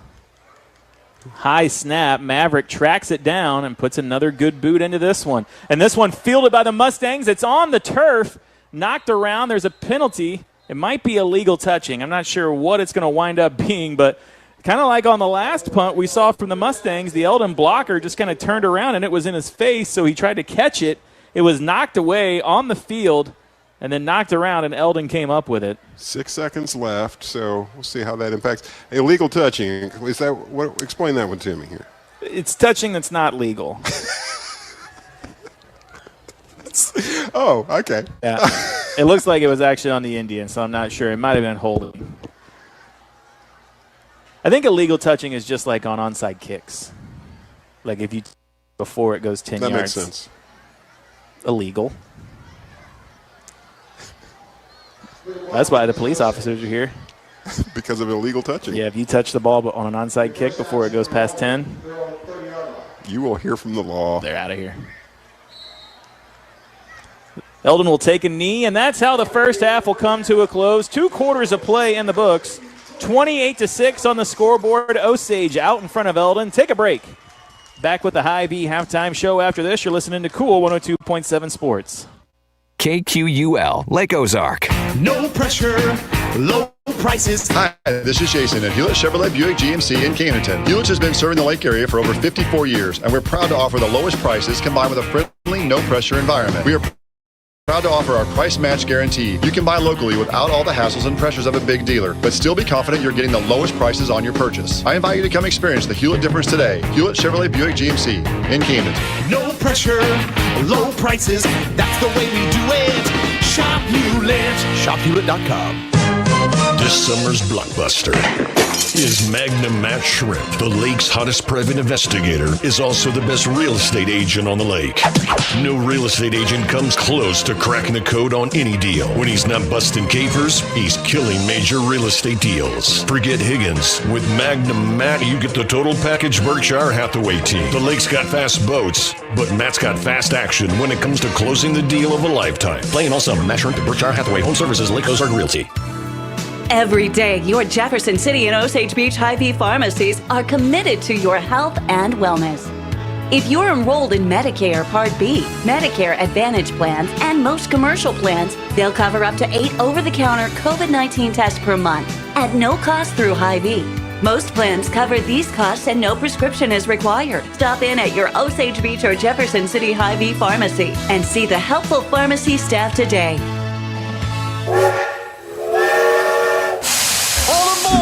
Rock Island Insurance, the pro team for your insurance needs. At Rock Island, they keep you on track with coverage you can afford for home, vehicle, property, casualty, and life. Juke the big hits. And let Rock Island Insurance block the way when it comes to your insurance needs. A proud supporter of our Osage Indians. Look them up online and Facebook. Rock Island Insurance, keeping you on track. Attention all contractors, homeowners, and equipment enthusiasts. United Rentals has everything you need. That's right. And if they don't, they'll go to work to find it or order the piece of equipment that you need. With one of the largest fleets in the country, they carry everything from man lifts and telehandlers to skid steers and excavators. United Rentals not only rents, they sell used equipment as well. Looking for equipment service? Look no further than United Rentals to take care of your fleet. Take Highway 42 to Blue Ridge Road. United Rentals. Reynolds, helping you build the future. Tradition runs in the family. Family vacation, family Sunday dinner, and family holiday gatherings. Lake of the Ozarks boaters find top quality boats and service at Kelly's Port. The same owner and manager for over 40 years. Now that's a tradition. Start your own family tradition on a new Regal boat or Bennington pontoon, backed by highly trained and certified technicians. Kelly's Port on Business 54 in Osage Beach, the marina on Dude Ranch Road, or online kellysport.com. Book your winterization now. You talk about the playmaker. First touchdown of the game.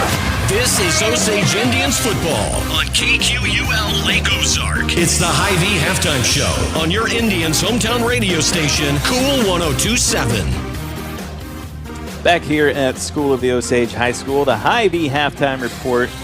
2 quarters of play in the books, and after 2, the School of the Osage Indians lead the Eldon Mustangs a score of 28-6 on the scoreboard. And Steve, if people are just now tuning in, and if you've been listening to the whole game, I have to go back to the very first drive of the game, because it kind of feels like the game was trending in a completely different way on that first drive of the game from the Mustangs. They get a big play in the middle of the field.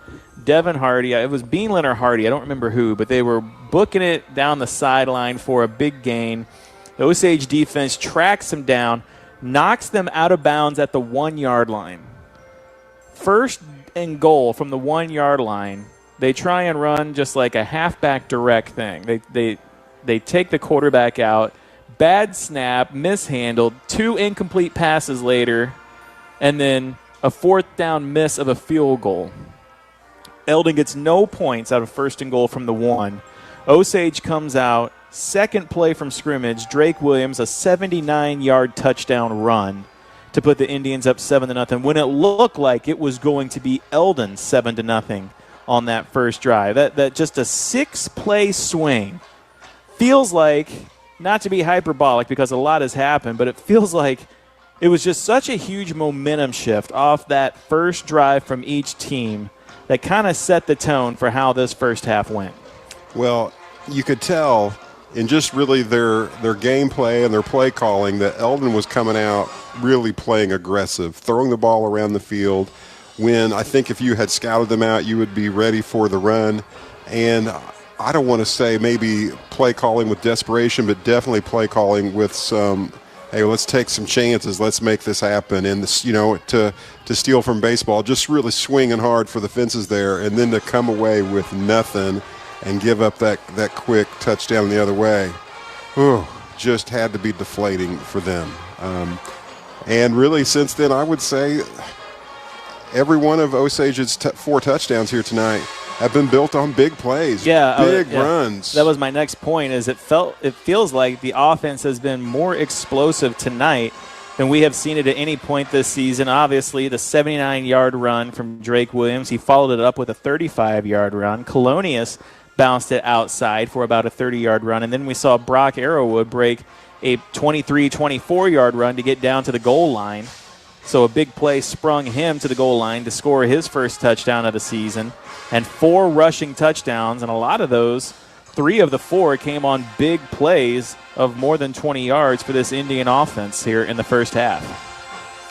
Yeah, so, we're used to seeing, maybe relying on putting it on the back of an Aiden Williams and getting those yards in chunks, right, and just kind of marching down the field by carrying the ball. And, yeah, we're carrying the ball, but it seems like either they're stopping us or we're getting just huge chunks, handing the ball off to our deep pool of running back talent, and that has been fun to watch. And, again, from the perspective of an Eldon Mustang or a fan of, that's just deflating when you think you pull off a good stop here and then all of a sudden, wow, they've scored again. But, hey, this is the bounce back that Osage needed. As we talked about in our pregame, after that loss against Blair Oaks, which was not, I think we came into that game thinking, hey, we might compete here. And so it was disappointing to see them come out with Blair Oaks having such a dominant win. And then we kind of wonder, okay, well, what do we have here with Osage? Because when you look at their first two opponents,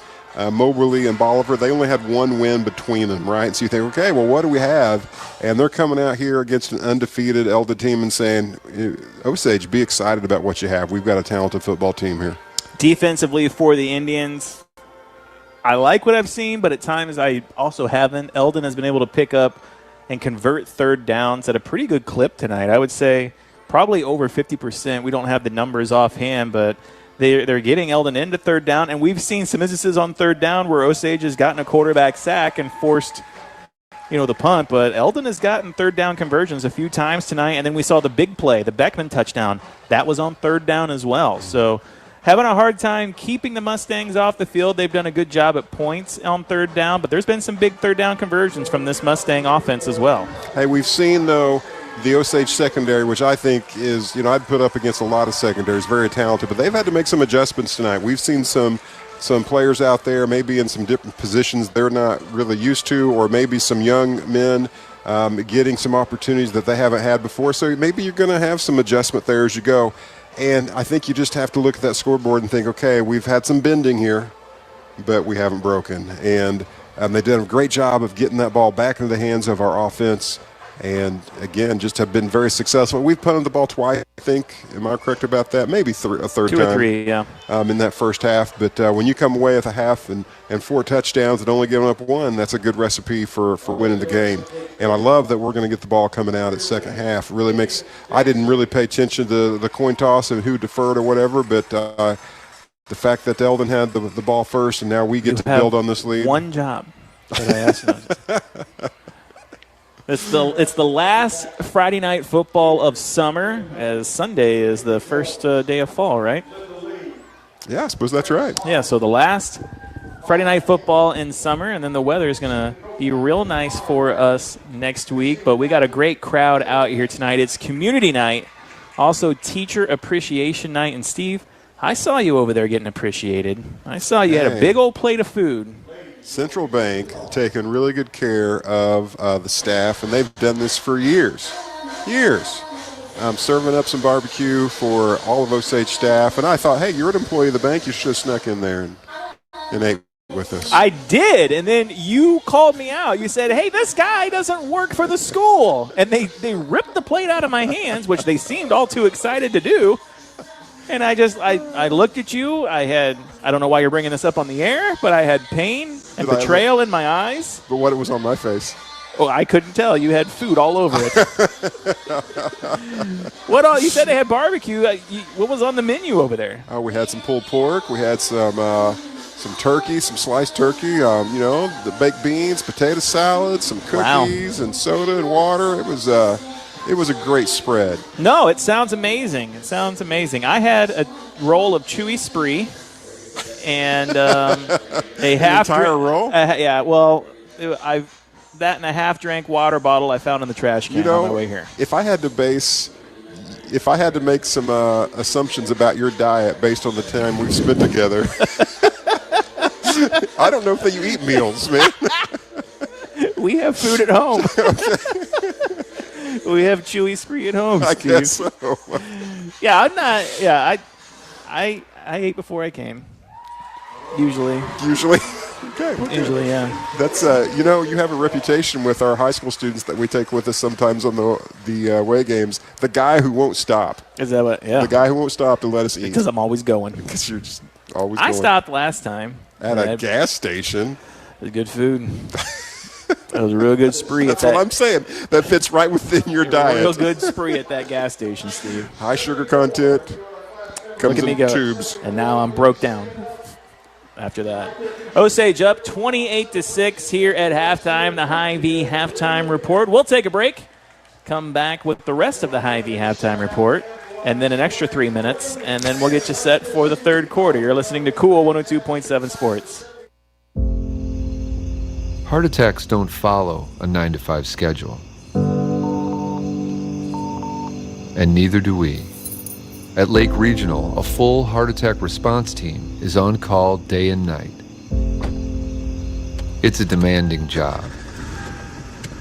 But then again, we never mind being woken up by our neighbors.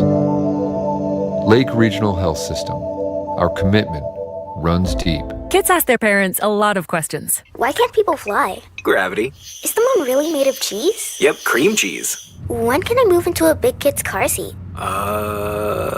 For some questions, parents may not have the answer, but that's okay. They can't know everything, but knowing the right seat for their age and size will help protect them in a car crash. Find out more at nhtsa.gov/the-right-seat. Contact one of Miller County Health Center's certified car seat techs for assistance at 573-369-2400. Whether it's a car accident, storm damage, or a fire, when the unthinkable happens, it doesn't matter if you've saved money in 15 minutes. In this moment, it doesn't matter if your neighbor has the same insurance you do. In this moment, what matters is that your independent agent and the company that stands behind them have you covered. Mills & Sons Insurance and Auto Owners Insurance. The no problem people. At 2701 Bagnell Dam Boulevard. Call us at 365-2002 or visit our website at millsinsurance.com. We're on your side because life happens.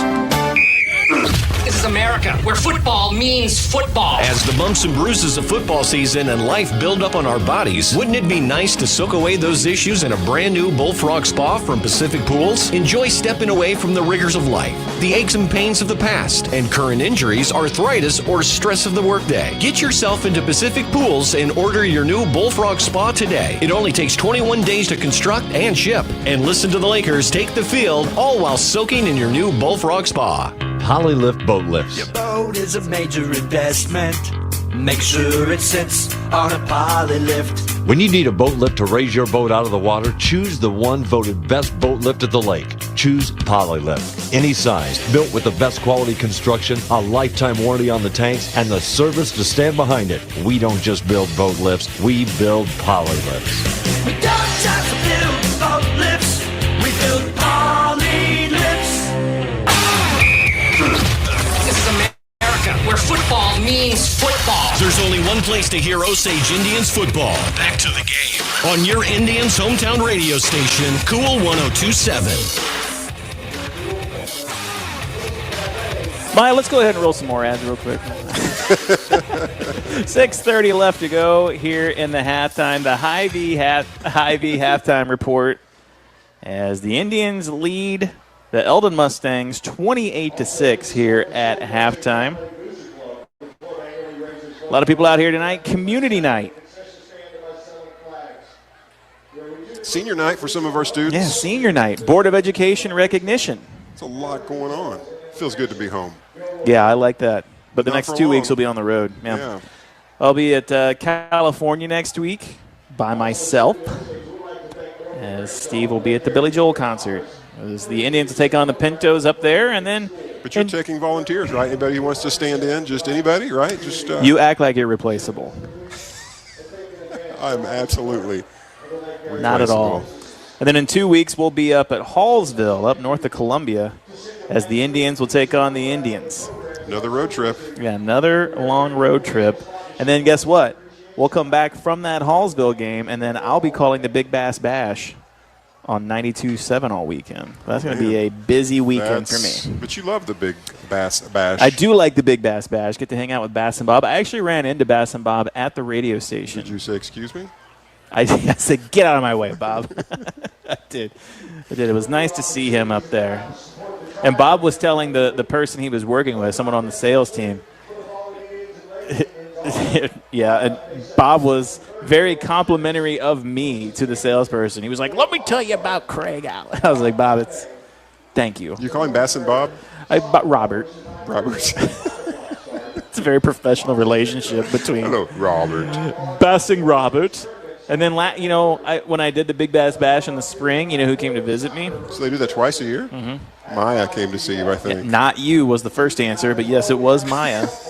It came down to say hello. Check me out. And Maya had his camera on the stick and stuff, and we were taking pictures together. See, Maya showing up would actually help you and make you better. What would I do if I showed up? To just be a big distraction you are on these broadcasts. I would not be any help to you whatsoever. No, you'd be great. I'd throw you in the lake. We'd get a real-time reaction of what's going on in there. Is Maya an outdoorsman? Is he a... I think he does things outdoors. Yeah. I've seen him walk and talk in videos. It's pretty impressive. That's true. And he does a great job of the videos. He does. Maya goes out and records videos getting you ready for the Osage Indian football game each and every week, and you can find those on the Cool 102.7 Facebook page. And then I have taken up amateur Photoshop and have made the graphics for the games every week and post them up there as well with a little header. So if you're not checking those out, make sure you're checking out the Cool 102.7 Facebook page and getting the word out about these broadcasts. Hey, and he does that, right, just of his own initiative. Yeah, his own volition. Yeah. I love it. It's so good. Quality stuff. The Indians not the only local team in action this weekend. Tomorrow, the Mizzou Tigers will start SEC play as they take on Vanderbilt. That's a home game next week. I almost said Osage. Mizzou still ranked in the top 10, so still poised to break all the hearts of Mizzou fans out there who are fully expecting it to happen sooner than later. I don't think tomorrow is going to be the day. They should take care of business against Vanderbilt. What's their latest ranking? Where are they at? I think they're still at 6. I actually got a text last night that asked me if I wanted to go to the game, but I just got too much stuff going on this weekend. What? Really? Got to wash my hair. You declined tickets for I did. It's just Kelsey's out of town. I just got to take care of the animals. So. Oh, that's fair. It's a late game, too. It's not one of the early ones, so it'll be later in the afternoon. And then the Kansas City Chiefs will take on the Atlanta Falcons. The Falcons coming off a pretty exciting win on Monday Night Football that come from behind victory over the Eagles. The Chiefs coming off a controversial win, Steve's words, not mine, over the Cincinnati Bengals. That was the Bengals, and I'm a Chiefs fan, but they, through penalties, just kind of handed that over to the Chiefs, don't you think? I don't have an opinion. Was it Chase? Was that the guy who got the? Yeah. Yeah. What was it? What was the penalty? It was some personal foul kind of penalty because he was mouthing the referee. Ref. Yeah. What'd you do that for? Come on, man. What'd you do that for? You're an experienced veteran player, right? You gotta be smarter than that. Mm-hmm. Hey, but I'm a Chiefs fan. I'm glad to take advantage of it. But that was huge. You say that, but then you wax poetic about the Niners. I saw you wear a Washington Redskins pullover once to a track meet. You did not see Well, that. I didn't see it, but it's all my dad ever talks about whenever I bring you up. So I question your Chiefs fandom. I'm sure there are bigger Chiefs fans than I. I've never been to a game. Yeah, I've not. I've been to a preseason game at Arrowhead. Oh, that's fun. I saw the 49ers. So two teams I really don't like. I got to see them play against one another. Not that anybody cares, but, boy, the 49ers have had a rough go. Oh, I care. Had some key injuries. Yeah, I'm fine with that. Yeah, I'm sure you are. And the Chiefs aren't the only 2-0 team in the NFL. There's quite a few others, but the Seahawks are also 2-0. So, Super Bowl, here we come. Speaking of things that people don't care about.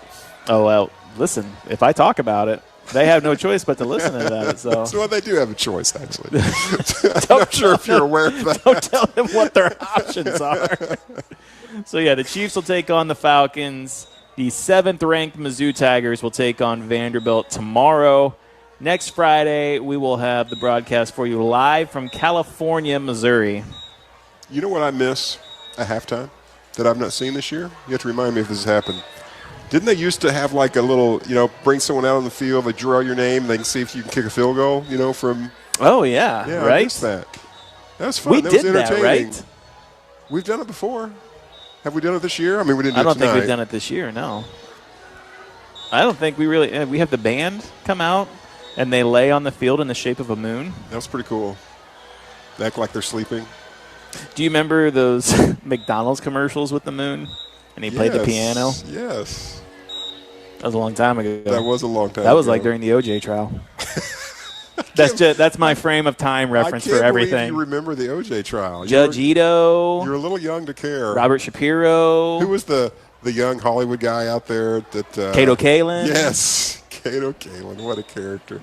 What a mess that was.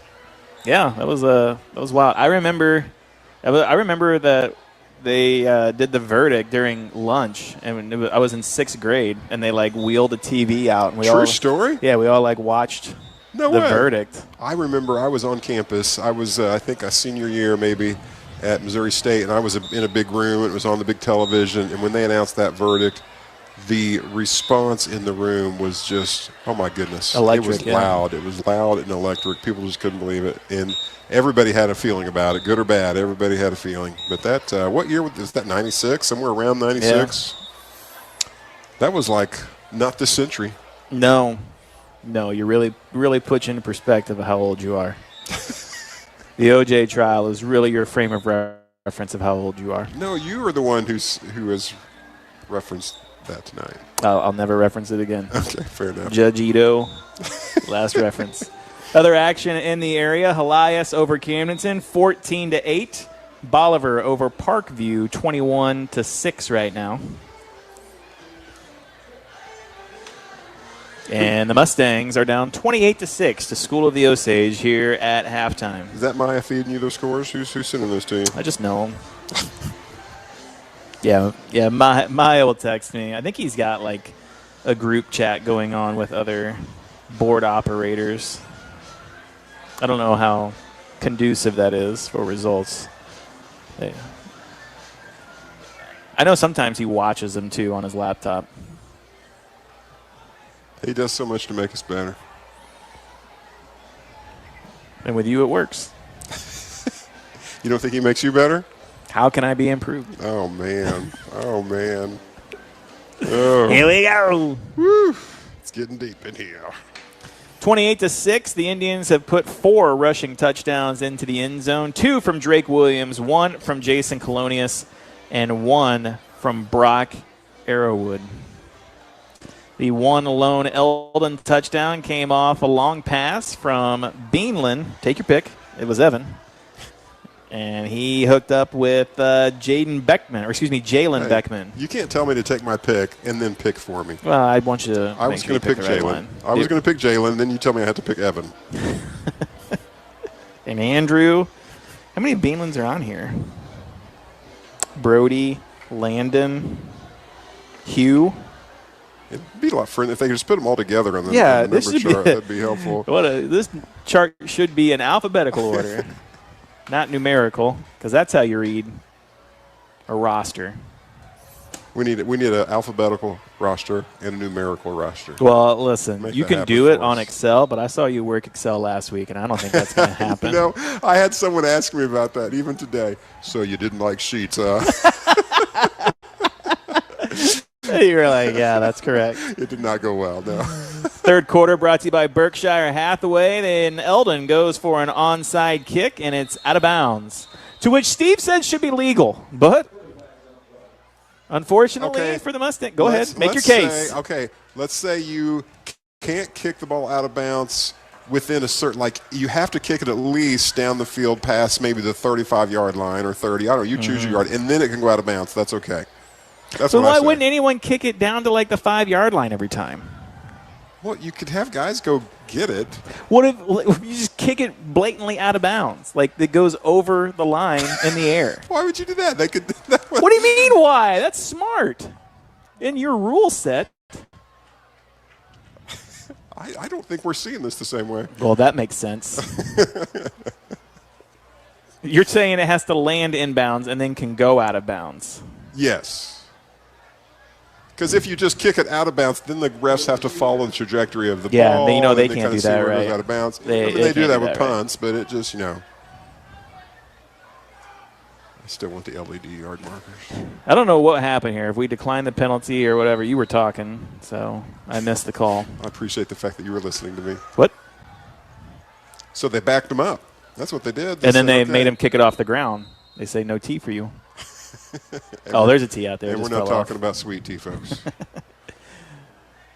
If they were British, they'd be really upset. My tea and biscuit. No tea for you, sir. Okay. Another short kick. This one fielded by Arrowwood. He immediately goes back, and he is tripped up. So Arrowwood fields it as the up man and just takes off. Devin Hardy there. Tripping him up. Otherwise, he was gone to pay dirt.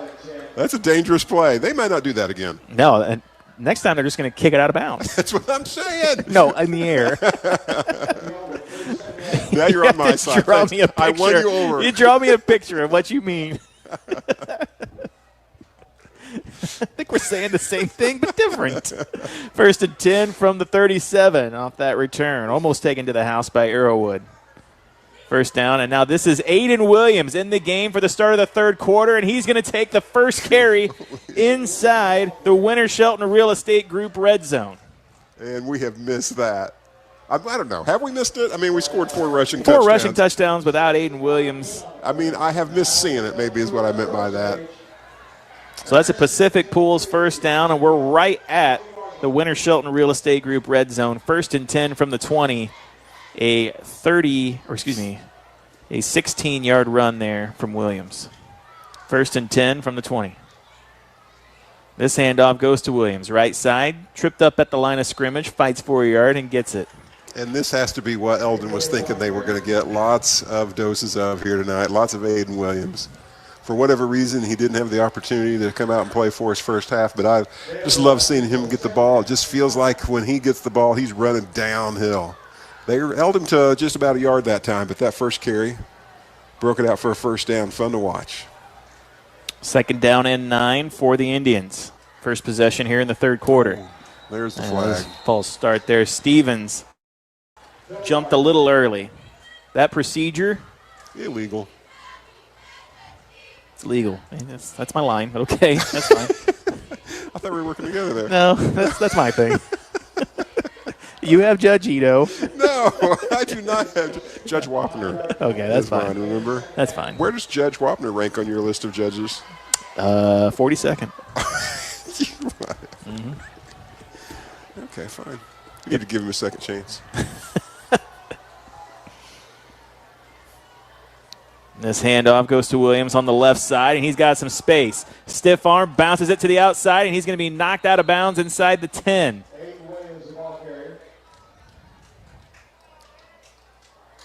Yeah, I just don't know. I don't envy Eldon's position here. You couldn't stop Brock Arrowwood. You couldn't stop Drake Williams. You're going to have a real hard time stopping Aiden Williams. There is a penalty. Unclear on what that was, but they're walking it back. So I don't. Must have been a hold of some kind on the outside. Yes, holding on the offense. So it'll be 2nd and 14 after the hold. I think in high school that's like a spot foul, and then you go back from the spot. If they that makes sense. Get a first down. So 2nd and 14 for the Indians. Trusty back in the pistol, takes the snap, pitches it out to Williams on the right side. He gets a block on the edge, and he's going to be able to get inside the 10. There's another flag, and Williams knocked out of bounds at the 5, and that might have been a hold down the field as they were trying to spring Aiden into the end zone. So another flag on this one. And I think at this level of high school, that's a spot foul on a gain, and they've... A wise man once told me that. Craig Stradamus. Well, they're going to say this one's on Eldon, so it's half the distance to the goal. Oh, I missed that. Nope, they're going to walk it back now the other way. You know what? Steve, just wait for the call. Stop trying to guess. Judge Ito will tell you. Illegal, hands to the back. So it'll be 2nd and 4 after the huge gain, the penalty. I need a dry erase board to figure this one out. Yeah, I don't think Sheets will help you out with that. Now Williams up the middle, splits the defense and gets inside the 5. No flag on this one, so it's a Pacific Pool first down, and that'll set up 1st and goal from right around the 5. And Williams, like you said, running hard. He is hitting the hole and trying to get downhill as quick as possible. And nice, effective running just, between the tackles. A lot of our big runs have come on the edge tonight. Brock Arrowwood did have one, I thought, that went right up the gut. And this is the kind of football I like to watch here. Trusty back in the pistol on this one. 1st and goal. Pitch out to Williams. Gets a block, and now just trying to run a man over. And here comes another flag, this time from the head official. Seems like that would be in the position of, holding. No, he moves the flag up. What do you think of that now? Oh, okay, holding. Holding it is. Holding on the offense. So third penalty on this drive for the Indians that started inside Eldon territory. And we have gone back and forth. It's almost like been a tennis match. Shall we start keeping score in 15 love? 15. We have to say it like 15 love. And now another serve coming up for the Indians. First and goal from the 16.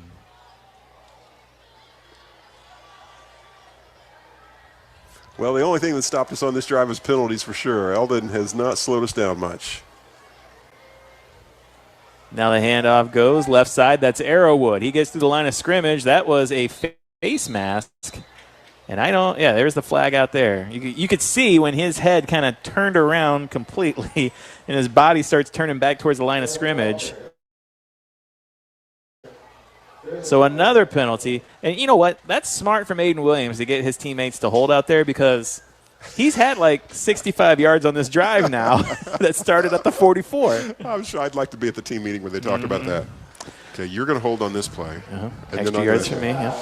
So a personal foul on the Mustangs, and that's a face mask. So it'll be first and goal from the 5. I know this has been easy to keep up with on this drive. Steve has not been distracting at all.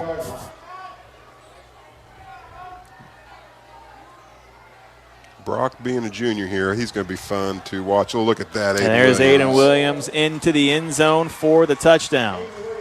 Into the end zone and stand, on his feet, right? Just walking it in.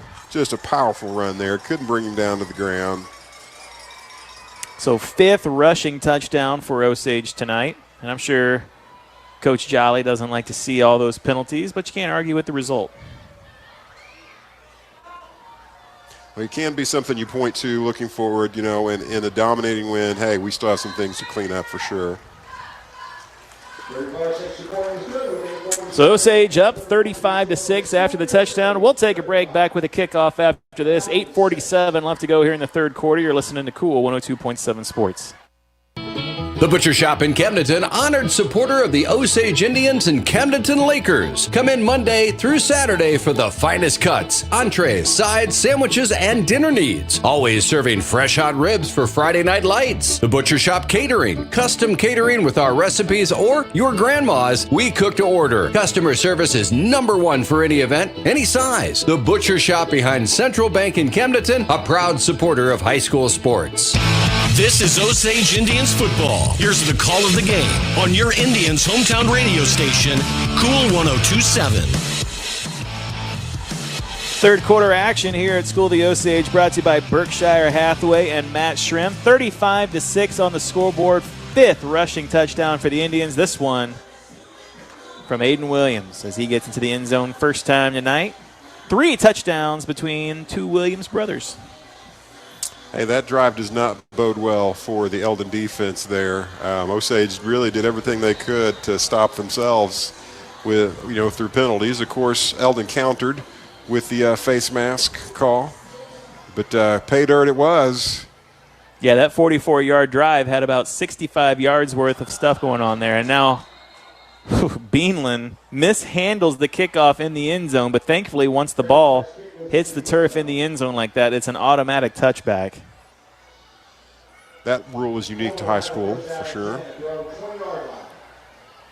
I don't think we say as much as we should. Brady Clark kicking off like he does and putting it in the end zone like that pretty consistently. Now, it did lead to a long return from Beanland earlier, and they tried to get a little different with it, and he kicked it out of bounds twice, not on purpose. And this time he's just like, put it in the end zone, Brady.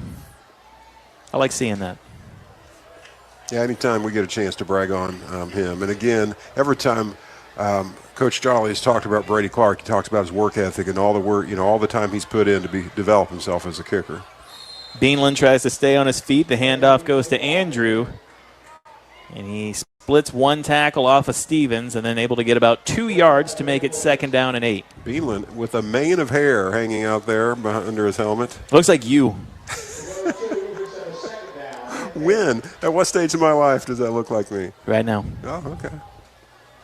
That lion's mane up on top. Imagine so people who haven't met me or don't know me, if they're listening, what they might be imagining right now. beautiful flowing hair like Beanland. It does make it easy to pick him out there. I will say that. Quarterback Beanland looking to throw and ran right into Colonius. Now coming back the other way on the sideline, has his man for a reception. No. And they're going to say out of bounds. They say his foot was out.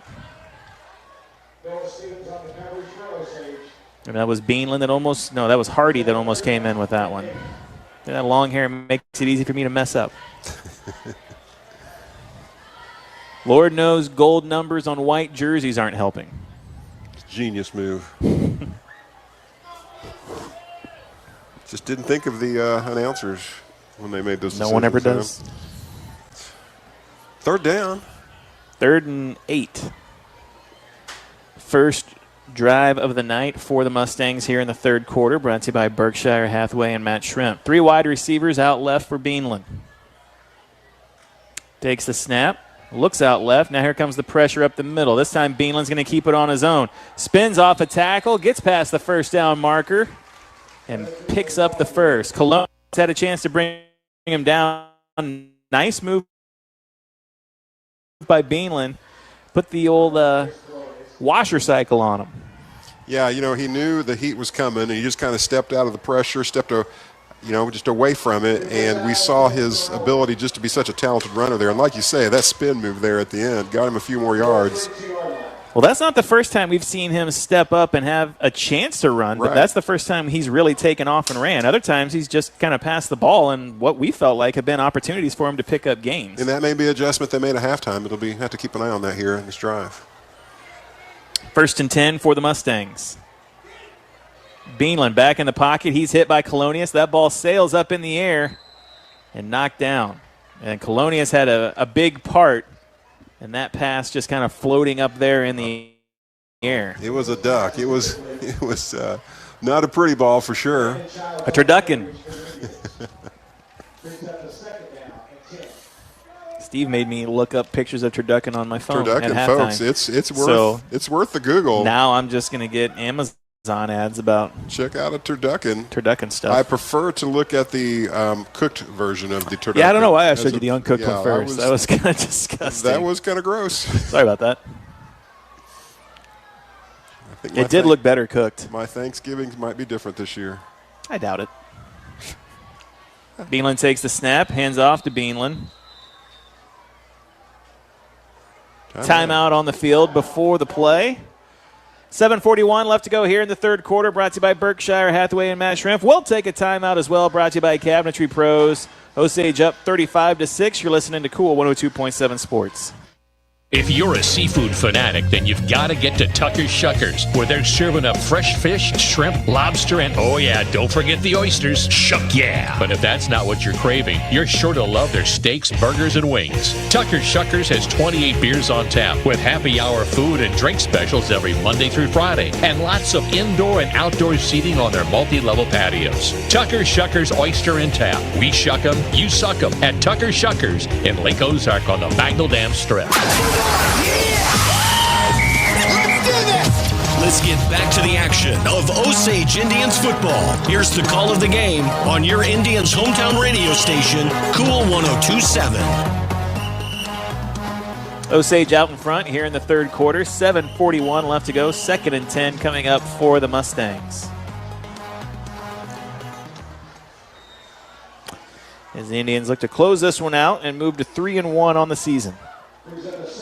Yeah, sustaining a drive here is really imperative on Eldon. Based on the success Osage had in their first possession this half, they do not want to give the ball right back to us.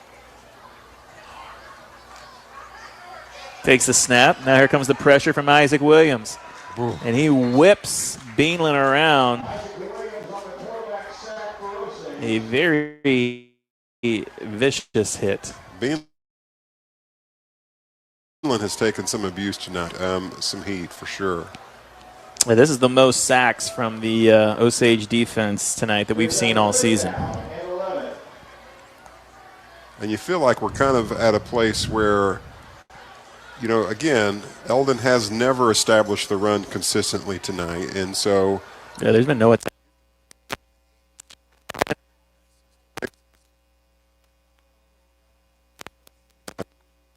serious situation. 6:55 left to go. Clock running here in the third. Now here comes the pressure up the middle. Beanland looking for anywhere to go with it. Comes back out, gives it over to his man. Hit on the sideline. And knocked out after picking up about 3 yards. That'll make it 4th down and about 8. That was Jalen Beckman over there making the play.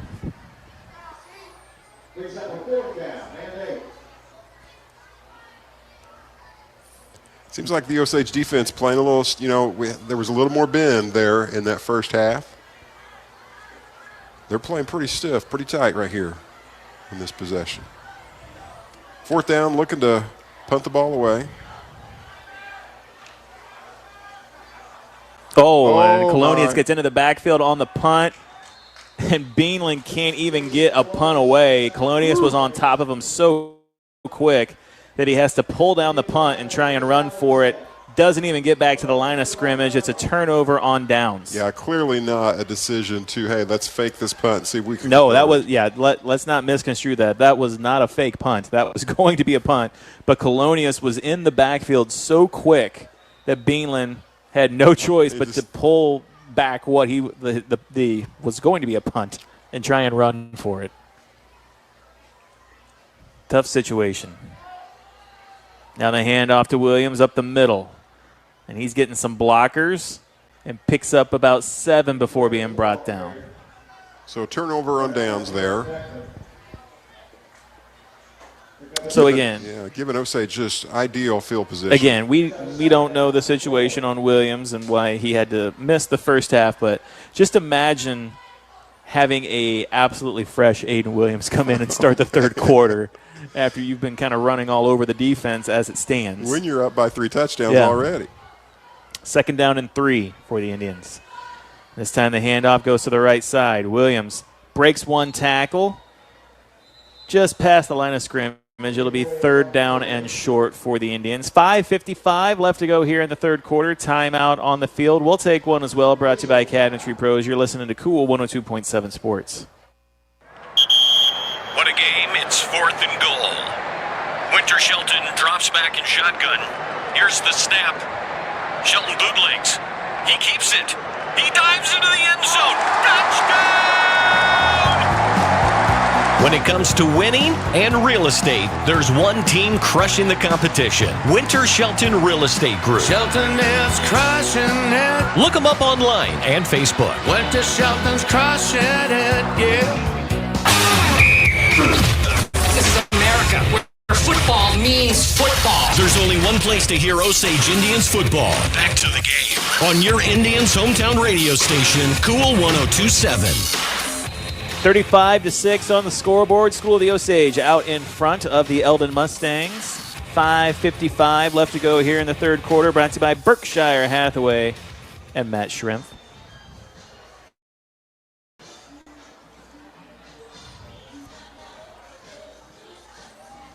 Third and short coming up for the Indians here. See what they do with it. Well, everything's been all Osage so far. Just to really there for the touchdown. And Aiden Williams, get the turnover on downs, yeah. He's going to get the carry and the first down. A stiff arm gets him inside the red zone. Oh, my goodness. And then a last stiff arm as he goes out of bounds. Just shedding play.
Beanland takes the snap. Now looking downfield. Now he wants to run.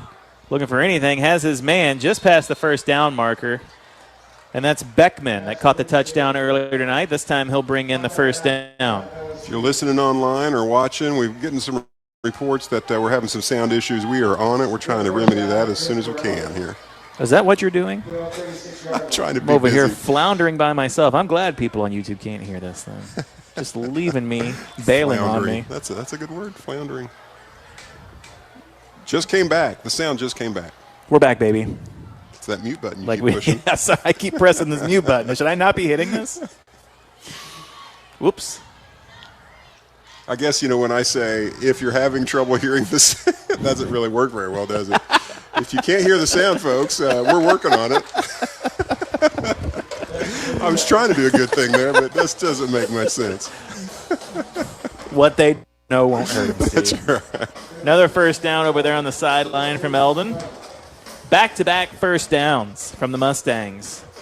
And they are right near midfield at their own 49-yard line.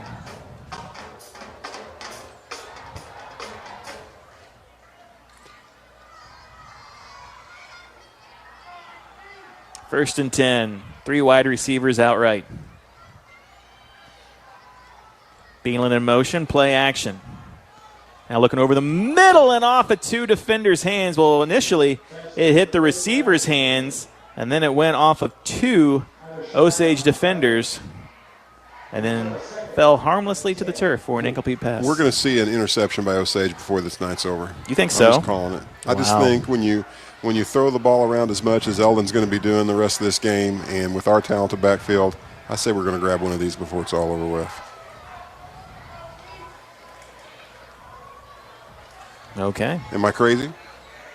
Yeah, but not for that. Okay, fair enough. 4 wide receivers out. Man in motion pre-snap. Beanland looking to throw. Got Wilkes chasing him down. Now here comes Colonius. Lets this one go. And Stevens makes the hit, and that's twice tonight now that Hardy has caught the ball in the middle of the field and absolutely paid for it with a hard hit. I don't envy the young man. It's a bad setup, but that's just part of the nature of his position. Third down coming up, third down and short. And we talked about at halftime how Eldon has been converting these third downs throughout the first half. I'd say would you venture to guess that they have maybe 5-6 third down conversions? Yeah, I'm not going to disagree with you there. We'll see if they can get it here. 3 wide receivers out left. Beanland in motion. Play action.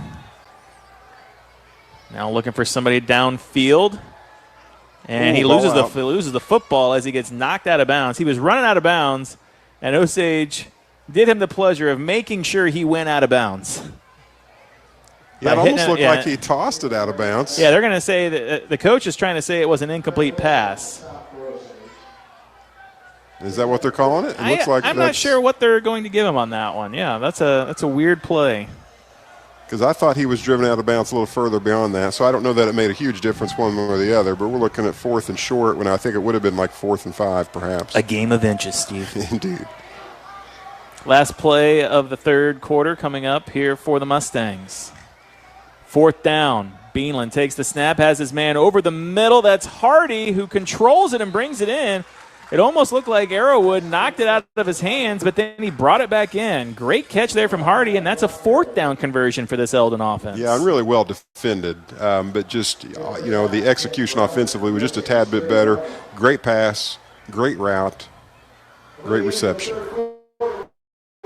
So that will be the end of the third quarter. Osage will take a 41-6 lead into the start of the fourth.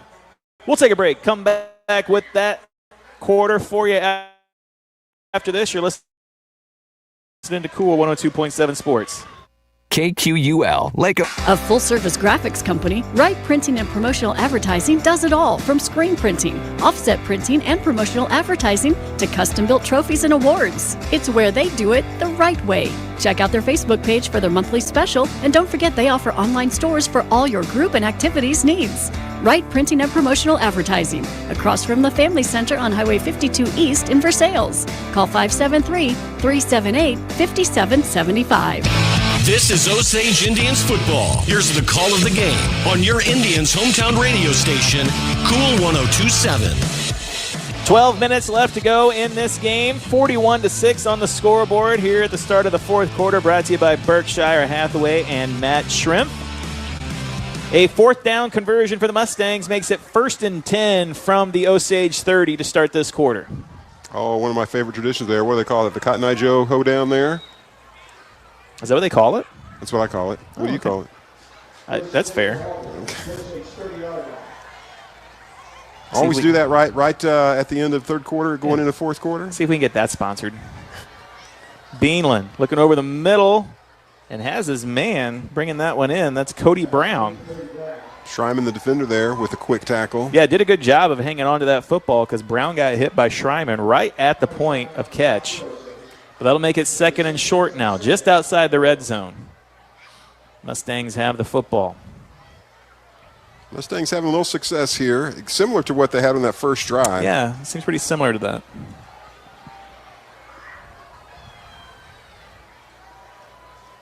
Clock is running, under 11.5 to go here in the fourth. Beanland takes a snap. Looking out in the flats, has his man. That's Beckman trying to break a tackle. Oh, what was that? A little quick. He was down. It looks like he tried to toss the ball out to pitch it up. Yeah. Almost a hook and ladder, Steve. Yes, indeed. You're probably not familiar with either of those. Now, a hook. The hook or the ladder? Yeah. I'm familiar. How? It's not like you clean windows or anything. I've told you my hook story, right? What's your hook story? Fish hook in the thumb. When did this happen? Do you not know this story? No. Oh, man. We got time out on the field. So I was fishing with a buddy and my son catches a fish, but, we're not keeping anything. We're going to throw it back, and as I'm trying to get the fish off the hook, it's got like a couple treble hooks. I end up with a little hook in my thumb, right? Yeah. And so I'm trying to get it out. It's hard to get a fish hook out of your thumb. And I just keep working it, and then I start not feeling good. Oh, no. Yeah, I just I better stop this for a moment. So I just stop messing with it, and I'm sitting down in the boat, and that's the last thing I remember. The next thing I remember, my friend is pulling me back in the boat. No way. I have passed out and fallen out of the boat. He gets me. I mean, I have a water line across my chest. I was like, my head was in the water when he pulls me back in. True story. And the size of this hook, oh my goodness, I just cannot even Tiny. It wasn't big at all. Yeah, I wish it was, but it was really small. It took me down, man. I bet Amy's real proud of you. My son's never gone fishing since. That's it? That's you your scared story. the fishing out of him. I did. Dad, I don't ever want to go fishing again. It was bad. Can we just go walking in the woods instead? That pass deflected by the Indians and almost still brought in by the Mustangs, but that'll be 3rd down now. Schreiman got a hand on it. I'm telling you, the INT is coming. It's coming. A lot of hands in there. A lot of hands in the cookie jar. It'll be 2nd down. Why don't you tell me your cookie jar story? I have no cookie jar stories. Not that I'm aware of. Do you have any? I reached in to grab the cookie. Mom was making dinner, and then that's the last thing I remember. And then someone was pulling you out of the water. Pulling me up off the floor, too. 3 wide receivers outright for the Mustangs. And it's going to be a quick screen play out there, and it's going to be blown up by the Indian defense. Who was that? Notably, Noah Stevens making the play out there. That kind of reminds me of, he had a blocker on him, and he just blew right through it, similar to what Colonius did earlier. So that'll be 3rd down and long here. Clock is running. This fourth quarter is going to go by in a hurry, folks. Going to be tough to get that interception you say we're going to get. Yeah, that's fair. I'm not backing off. You back off that cost. 41-6, 9.5 minutes left to go here in the fourth. Brought to you by Berkshire Hathaway and Matt Shrimp. I do want to say Beanland has made pretty good decisions tonight, especially in this half here. Oh, I don't know what that decision was, though. A little bit of a miscommunication there. Andrew Beanland looking for some kind of illegal contact, pass interference, and now coaches are as well. But that ball was about 25 feet over his head. I'm going to say it was uncatchable, Steve. I tell you, maybe my hot take of the night. He is giving the official his opinion about that. The young man better be careful. He is beside himself. Maya, look up the source of the phrase "by himself." Beside himself. Not by himself. We know what that means. Beside himself. He said, he's like, by yourself is when you're alone. beside himself. It's a long history. Yeah, just being alone. 4th down and 14 from the 21. Now Beanland stops short, has a man over the middle. That's Hardy, but it's not enough for the first down. So on 4th down, Hardy makes the diving catch. And, of course, at the high school level, as soon as you are down, even without being touched, if the runner goes down at any point, then it is down there. And he is just short of the line of game. So turnover on downs here. Osage, not great field position, picking the ball up here about their own 9-yard line. But with the clock running like it is, and we're going to be committed to running the ball, we have the potential to take it right on down. Drain that clock. So 1st and 10 for the Indians now, under 8 minutes left. Handoff goes to Aiden Williams, right side, now up the middle, breaks one tackle, busts it to the outside, 20, 30, 35, 40, 45, 50, 40, 30, 20, 10, touchdown Aiden Williams. One play, one touchdown, 91-yard run for Aiden Williams. Draining the clock, just like I said. No, maybe not. Wow. Golly. There's a flag. There's yellow on the field. That is coming back, folks. What was it? Holding. So a 91-yard touchdown taken off. Steve, when's the last time you ran 91 yards? Well, it was right before I ran 79 yards. I don't believe you. Unlike you. Well, actually, it was right after I ran 79 yards. That makes sense. You do a lot of running. I do a little bit. I still can't get over that time you walk to work. There's not even sidewalks on the road over there. You're just over there walking in the grass. I haven't done it since then. Well, I know why. Why? Well, there's a lot of fish hooks out there. That's true. I got to beware of the fish hooks. A lot of litter, garbage, and fish hooks You know, out at there. the hospital, because I ended up going, this is where the story gets worse. I couldn't get the hook out. So is that why you only have half a finger? So I cut off my thumb. No, I went to ER, and when they took it out at the ER, it hurt worse than if I had just ripped it out. Should just left it in. I should have left it in. But then what's the sad thing is at the Osage Beach Hospital there, Lake Regional, you walk by and there is like this bulletin board of fishing hooks. Oh. Mine wasn't worthy. Oh, wow. Was not worthy. Yeah, it's a hook in your hand, sir, but really not worth putting up here on this wall. So 1st and 10 for the Indians at the 34 after the holding on the 91-yard run. Now Drake Williams gets to come in, and he is going to be brought down just past the line of scrimmage, so a gain of a couple. Pretty good crowd here tonight. Already kind of thinned out, though, Steve. I have to give a shout-out. It's not every day you get to see, but the 1991 School of the Osage Punga Harjo Chieftain was in attendance tonight. And that's pretty crazy because, well, one, I know he doesn't get out of the house much, but just to see a chieftain in that aura, in that presence, Steve. Is that your brother? Yeah. Wow. Yeah.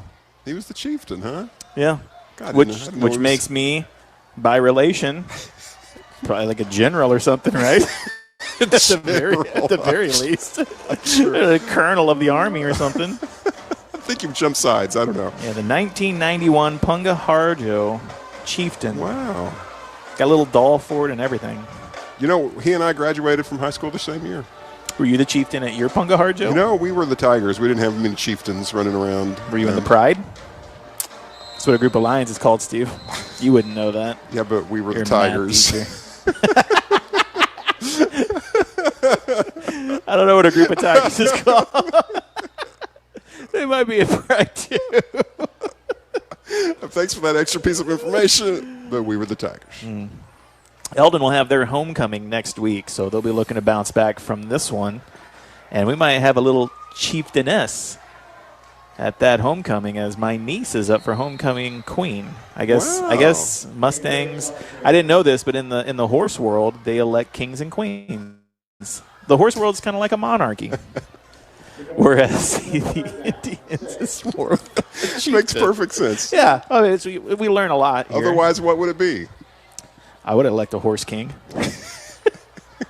and queen. I'm just thinking, what would the options be in the horse world? Oh, Maya says that a group of tigers is called a streak. Well, that makes sense. Yeah, so tell me about the streaking you did in high school. The fumble on the play there. It looks like it's going to be in Eldon's hands there. Yeah, it looks like the ball came loose there on that run, and Eldon came up with it for the turnover. Is that our first turnover of the night? I don't remember another. I believe so, yeah. So, yeah, we're going to have a chief in the family. We might have a queen in the family. That's it, because I didn't do anything. What? Let's see. What did you do in high school? You were a musician of some kind, right? I hosted the talent show. Did you really? I did, and Did they have? Is that when they had Engine Antics? Yeah. And I won best overall performance. What was your performance? I was the host. Your hosting was. I was actually thinking about this the other day. I didn't actually think at that time that the host could win that, and so I remember being like legitimately shocked when I won. Here it is. Oh no! Instead, it's a touchdown just over the outstretched fingers of Schreiman. And Beanland just lets it fly from 41 yards out, and there's a roughing the passer call on the end of it as well. And so a touchdown throw from the Mustangs, second time tonight. Thought that was my INT there, but he placed that ball well. The Mustangs getting the late score here. And I'm not sure what impact the roughing the passer call is going to have on. Yeah, I think it might move the kickoff up. I have been informed that I did have a title in high school. I was a gazelle, but that was anointed on me by my mother, so I don't know if that counts. What does that mean? Well, let's see. My mom was recording the 6th grade basketball game, and then she was doing her own commentary, which is, I guess, where I got my skills from. And she said, "Look at that gazelle go." And I'm going to venture to say I wasn't going very fast. So you got your skills from your mom? Broadcasting or my gazelle skills? Both? Yep, you're right. That's well, a good I think call. she should be a guest in our. I don't think that's ever going to happen. No. What would it take? You think there's anything on Earth that could move that rock? I don't know. We would have to go broadcast the game from their house. Okay. That's about as close as you're going to get. That'd be a little delay. We have to watch the camera feed. That would. I don't know how that'd work, but it wouldn't be good. It'd be worth it if we could. 2-point conversion good, makes it 41-14 after that long touchdown from the Mustangs. A 42-yard pass, and I believe that was Cody Brown that hauled it in back behind the defense. Almost got that interception that Steve Adams was talking about. Oh, I called it. I thought it was happening, and I was wrong. Not the first time. Probably won't be the last. And here we go. Yes, they are moving this kickoff up. So Eldon's going to kick that. I'm just going to ignore that little statement. Kicking that ball off from the 45-yard line here. Well, I'm going to say it again. Not the first. Probably looking at an onside kick situation here, especially given the part of the field that the Mustangs are in.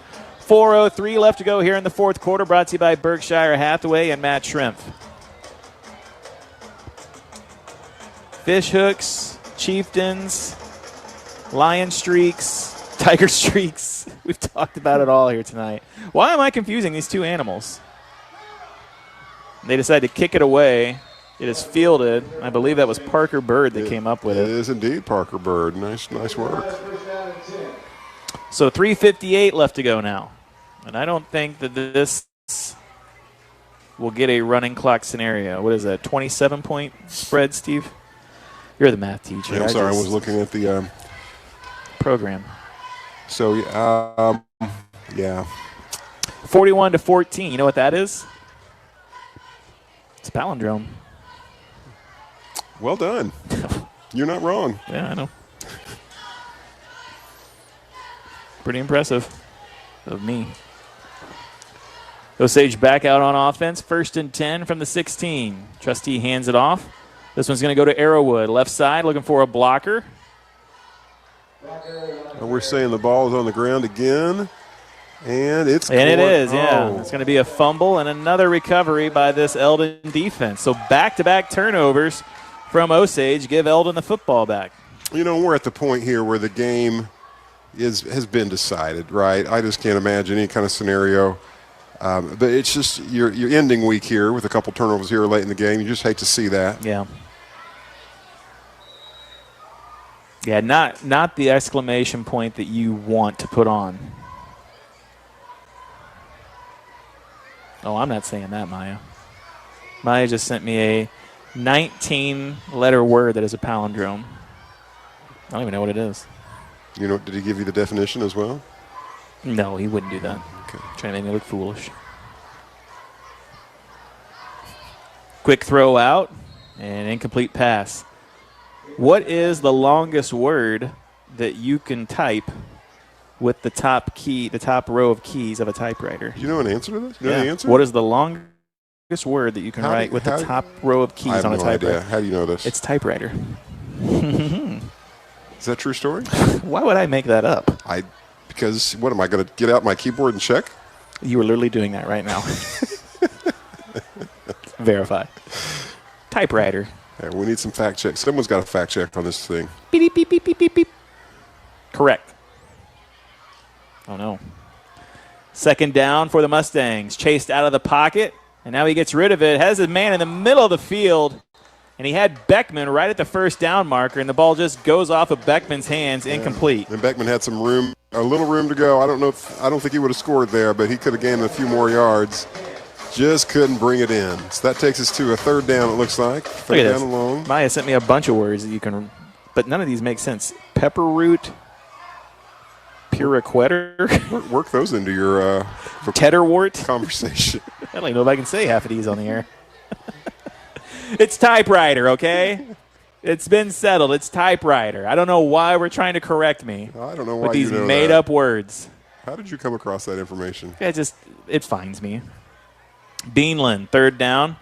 Looking to throw, floats one over, and just over the defense's hands. This is Andrew Beanland trying to fight and get into the end zone. He breaks 2 tackles and is brought down at the 2.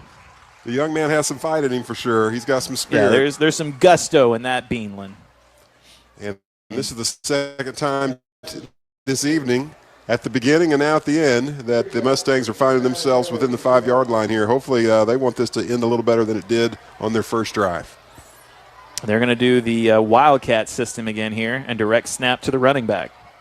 And he'll take it. This is Beckman looking to go to the right side, and he takes it into the end zone. So back-to-back turnovers from the Indians lead to back-to-back touchdowns for the Mustangs. 41-20 on the scoreboard now. 3:04 left to go here in the fourth.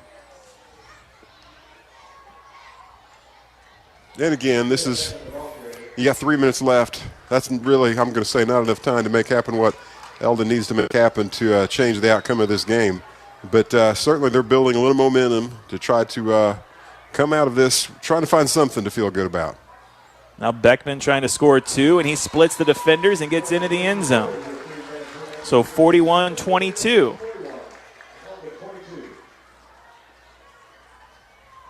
And probably looking at another onside kick situation coming up here, Steve.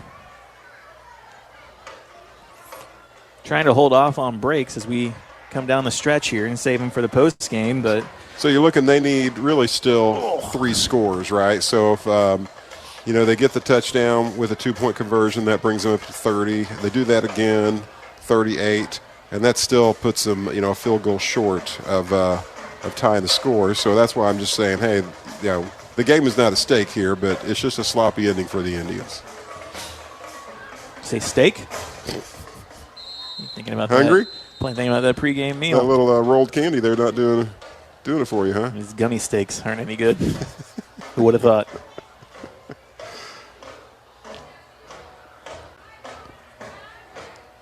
Kickoff coming up here. We'll see what Eldon wants to do. Turducken. I just can't get that word out of my head.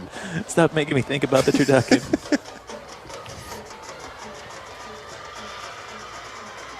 I can't believe you didn't know about it before tonight. I didn't. Thought that was a common thing.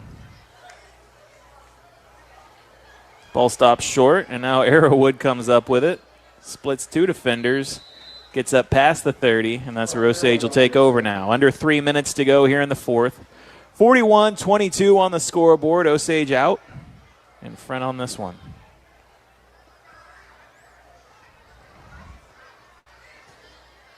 That fourth quarter not closing out quite as quickly. You said it was going to go fast. I really did. That's my fault, folks. Put it on my shoulders. Will do. It's the power we have as broadcasters. With great power comes the ability to do stuff. That's Spider-Man that said that's that. exactly how it goes. I think it was Spider-Man's dad, right? It was his uncle. Oh, you're right, uncle. Now Williams up the middle. He's going to break the first down barrier.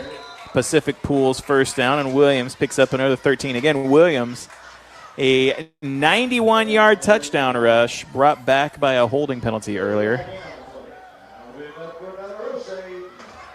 Imagine, 1, running 91 yards, and then 2, finding out that it didn't count. Oh, that would not be fun.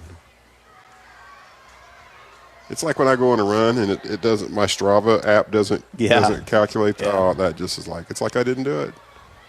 Williams going to the right side now. He's hit after about 3 and brought down. Yeah, I'm in like a step counting group with some friends from college, and I'll forget to put my watch on before I go out and like do the feed and water the animals in the morning. And I'm like, why am I like? I come back in and I see the watch there, and I'm like, well, this was pointless, even though it's what I do every morning. And I'm like, this.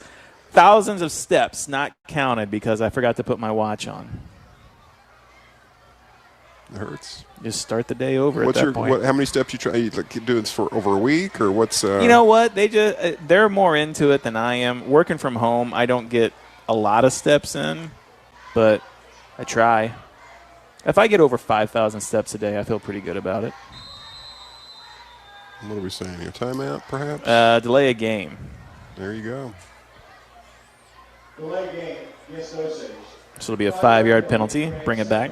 Second down and 12 looks like here coming up. Do you try and get a certain amount of steps every day?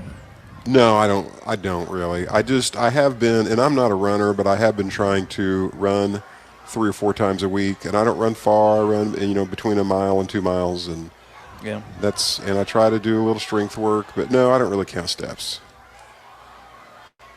Trying to run this one up the middle. Nothing doing there. That was Parker Bird brought down at the line of scrimmage. I notice a lot of Osage teachers posting on social media about their walking and running that they're doing. And as a friend of yours on social media, I don't see you doing any of that. I'm not posting, you're right. Then it's not happening.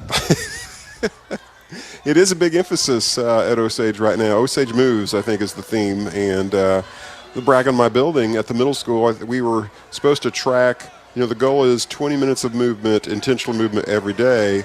And the building that had the highest participation, we win lunch. We win fajitas for lunch. And that was for the month of maybe August, I think. And we won. We haven't had our fajitas yet, but our building won.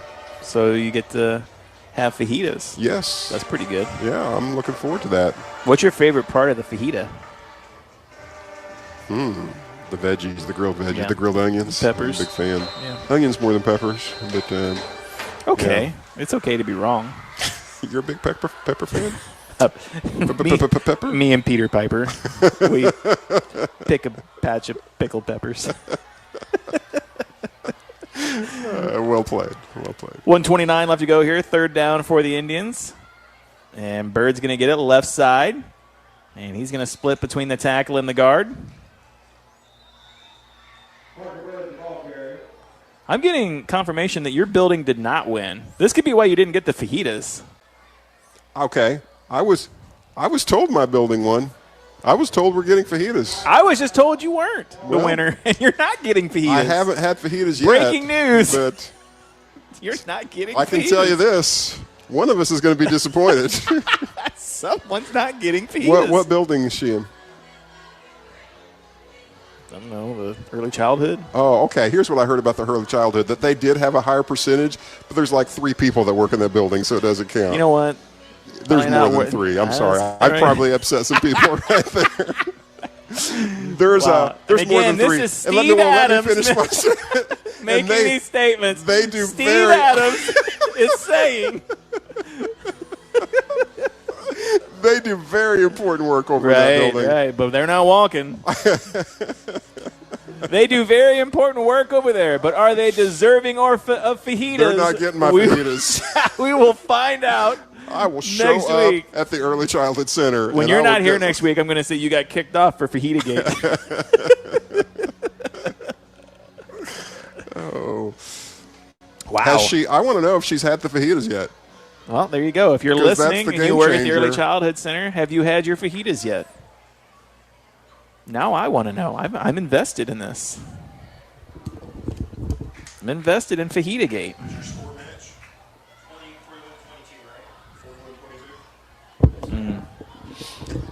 The fajitas have not come to the Early Childhood Center yet. Okay, well, there you I'm go. starting to think nobody's going to get them at this point. Well, I won't be here next week, but there will be an update on the fajita saga. Oh, offsides. Nice job by, we're going to give credit to that to Trusty there, the magician.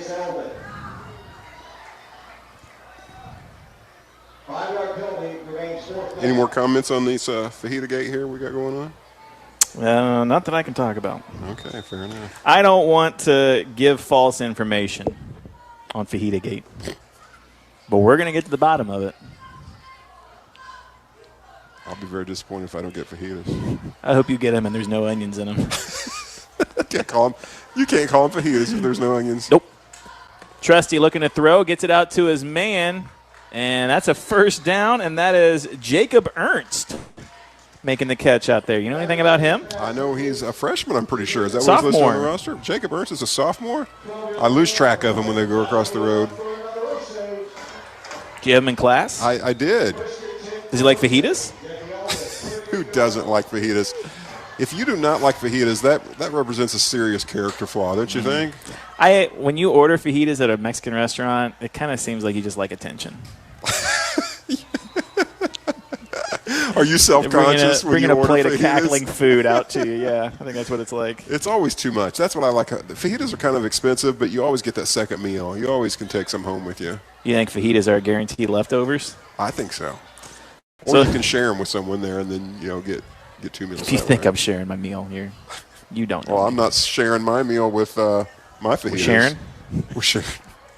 Osage going to take a knee and take this one home tonight. They're going to take home the victory. 41-22 is going to be the final score in this one. Eldon putting together a couple touchdown drives in the fourth quarter off a couple Osage turnovers. So Osage will be looking to clean up the ending of this game as they head to California next week. We'll have the broadcast for you. We'll take a break. Come back, talk to Coach Jolly, get you set for California. After this, you're listening to Cool 102.7 Sports. When disaster strikes, count on the one team that can fix it. U.S. Disaster Restoration. 24 hours a day, 7 days a week emergency service. They tackle disaster in one phone call. 573-552-1972. Specializing in water, mold, fire, trauma, and storm damage. Call U.S. Disaster Restoration. 573-552-1972. A proud supporter of your Camdenton Lakers and Osage Indians. Builders, craftsmen, you're the creators of spaces where people come together to work and call home. And you never settle. You need a partner who can live up to your standards. That partner is Mid-City Lumber, with the services and products that you demand.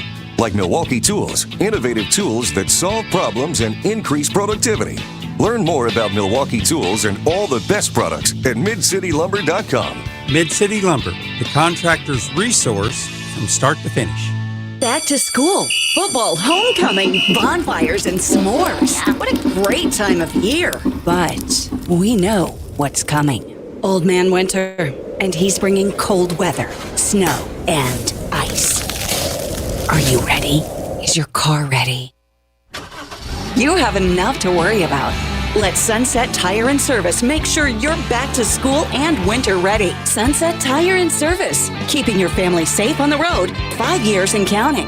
You can learn how to enjoy the great things in life with this VIP journey of Lifestyles of the Lakes Rich and Famous. Your guide to lake luxury real estate, brought to you by the first-class Mar Elliott & Associates. Here you will find local agents who understand the luxury home experience. Powered by Remax Lake of the Ozarks and located behind the Landmark Plaza. Experience what everyone is talking about when you're pampered into your palace by Mar Elliott & Associates. Your golden ticket to the lake's luxury lifestyle. Call 573-302-3617. Gavin. Welcome High Stakes Smokehouse and Gifted to town. Located in the heart of Osage Beach, High Stakes is your hometown butcher shop with offerings of choice prime and Wagyu beef, locally raised chicken and pork, as well as boar's head lunch meat and cheeses, made-to-order charcuterie boards, smoked meats, and more. Next door is their sister brand, Gifted, a gift boutique with seasonal and home decor, jewelry, baby, and more. Stop in for all things meat and gifts. High Stakes Smokehouse and Gifted, proud sponsors of Osage Indians football. Winter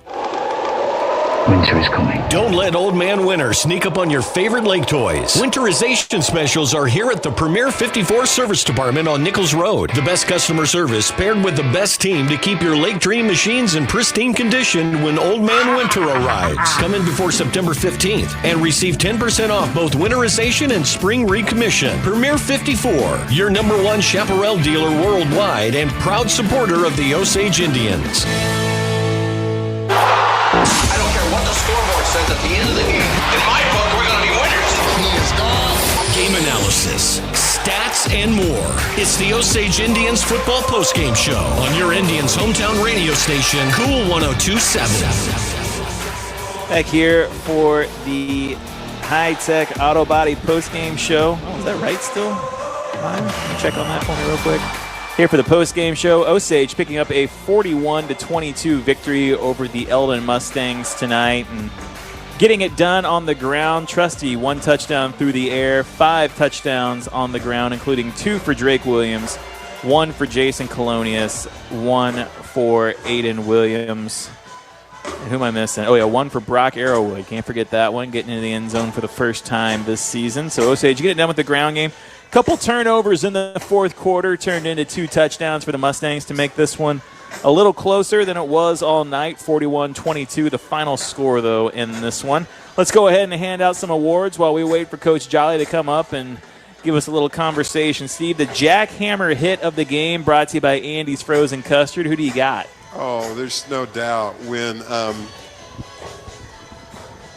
Coach, I'm sorry, got thrown off there. When Jason Colonius blew through, and he had a blocker on him, and he just threw him away like he was a piece of tissue, and then just throws Beeland to the ground, their quarterback. I just couldn't believe what I was watching. Yeah. I mean, it's not like Jason Colonius is a young man out there that is so much bigger than everybody else. He just has so much fight in his heart, and that was an impressive play. That's one I would watch again for sure.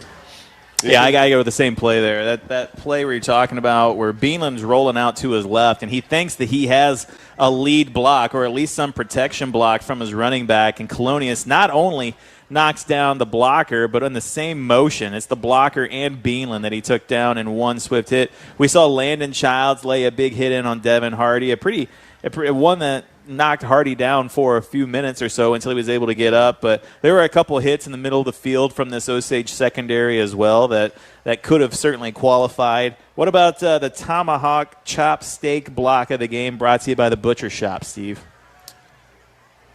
Oh, gosh. One's not coming to me right now.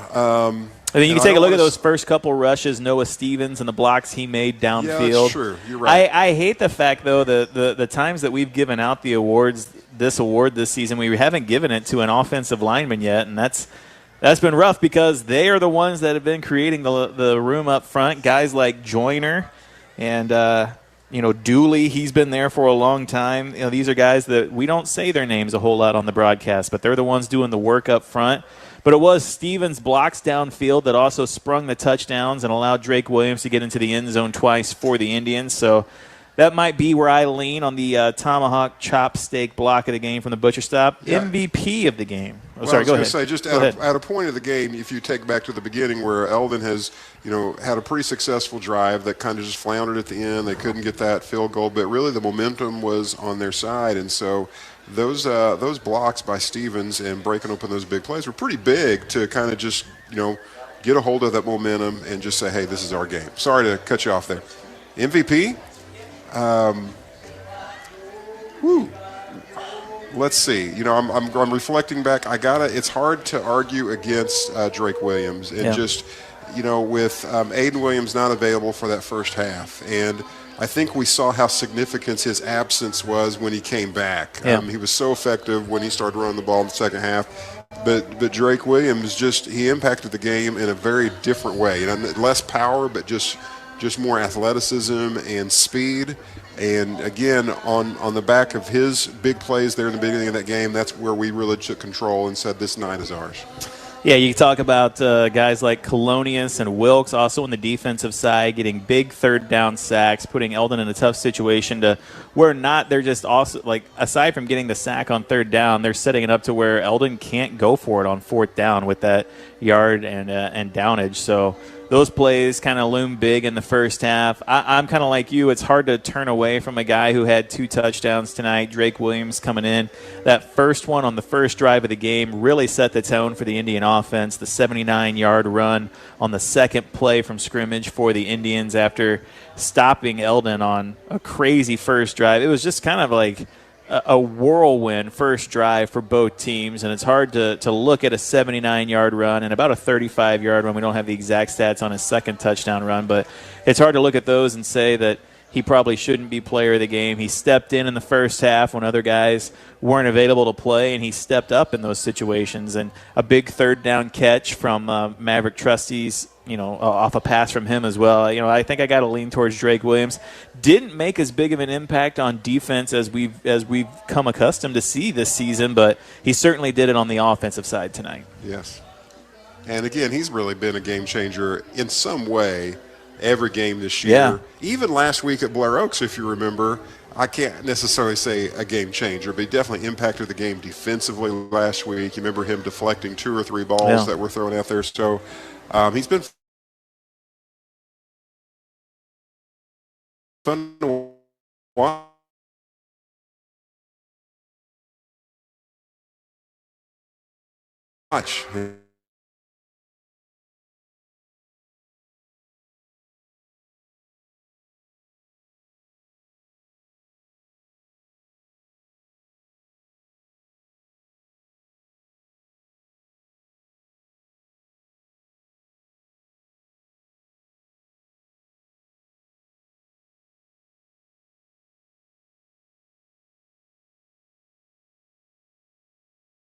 His way up a couple games at home before ending the season in non-conference play.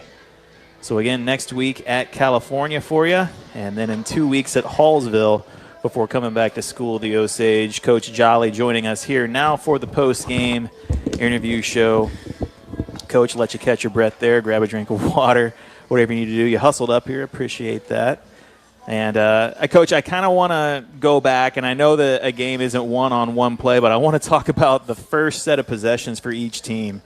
They get the big play, Eldon does, knocked out of bounds at the 1-yard line. Your defense not giving up that final yard, and it made a huge difference.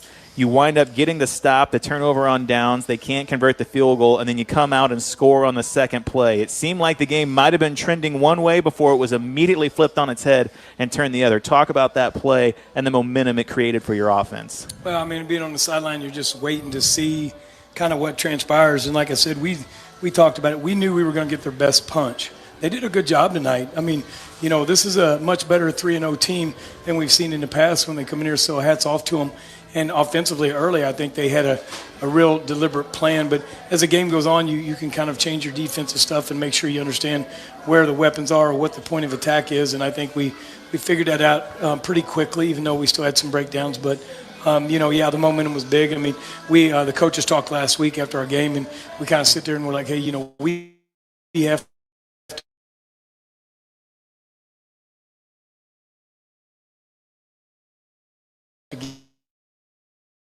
get Drake some touches on offense is to make sure that we get him the ball. So it was good. Yeah, you had some guys step up. You put the ball in the end zone 5 times on the ground between 4 different runners. It seemed like everyone was getting good blocking up front and especially downfield. Stevens, 2 big blocks in the end to get you guys into the end zone. Yeah, it's just a total effort. We've had a long week. I'm not going to lie to you, Craig. So we got some things that we got to shore up in our football program to make sure we're representing ourselves, and it's so important to us. And I told them, I said, you got community night and you got all these people here watching you play, And I'm interested in how you play, but I'm also interested in what goes on from Friday to Friday. And so it's important for me that we're continuing. I think the work ethic is there, and we can see those things. But as we continue to grow and win, even towards the end of this game, subbing some guys in, some guys weren't prepared to be in, even though we've put them in the right situation. So there's those things that you got to get. You got to learn how to win. You got to learn how to close out games, and you got to walk within the lines from Saturday to Friday. That's for sure.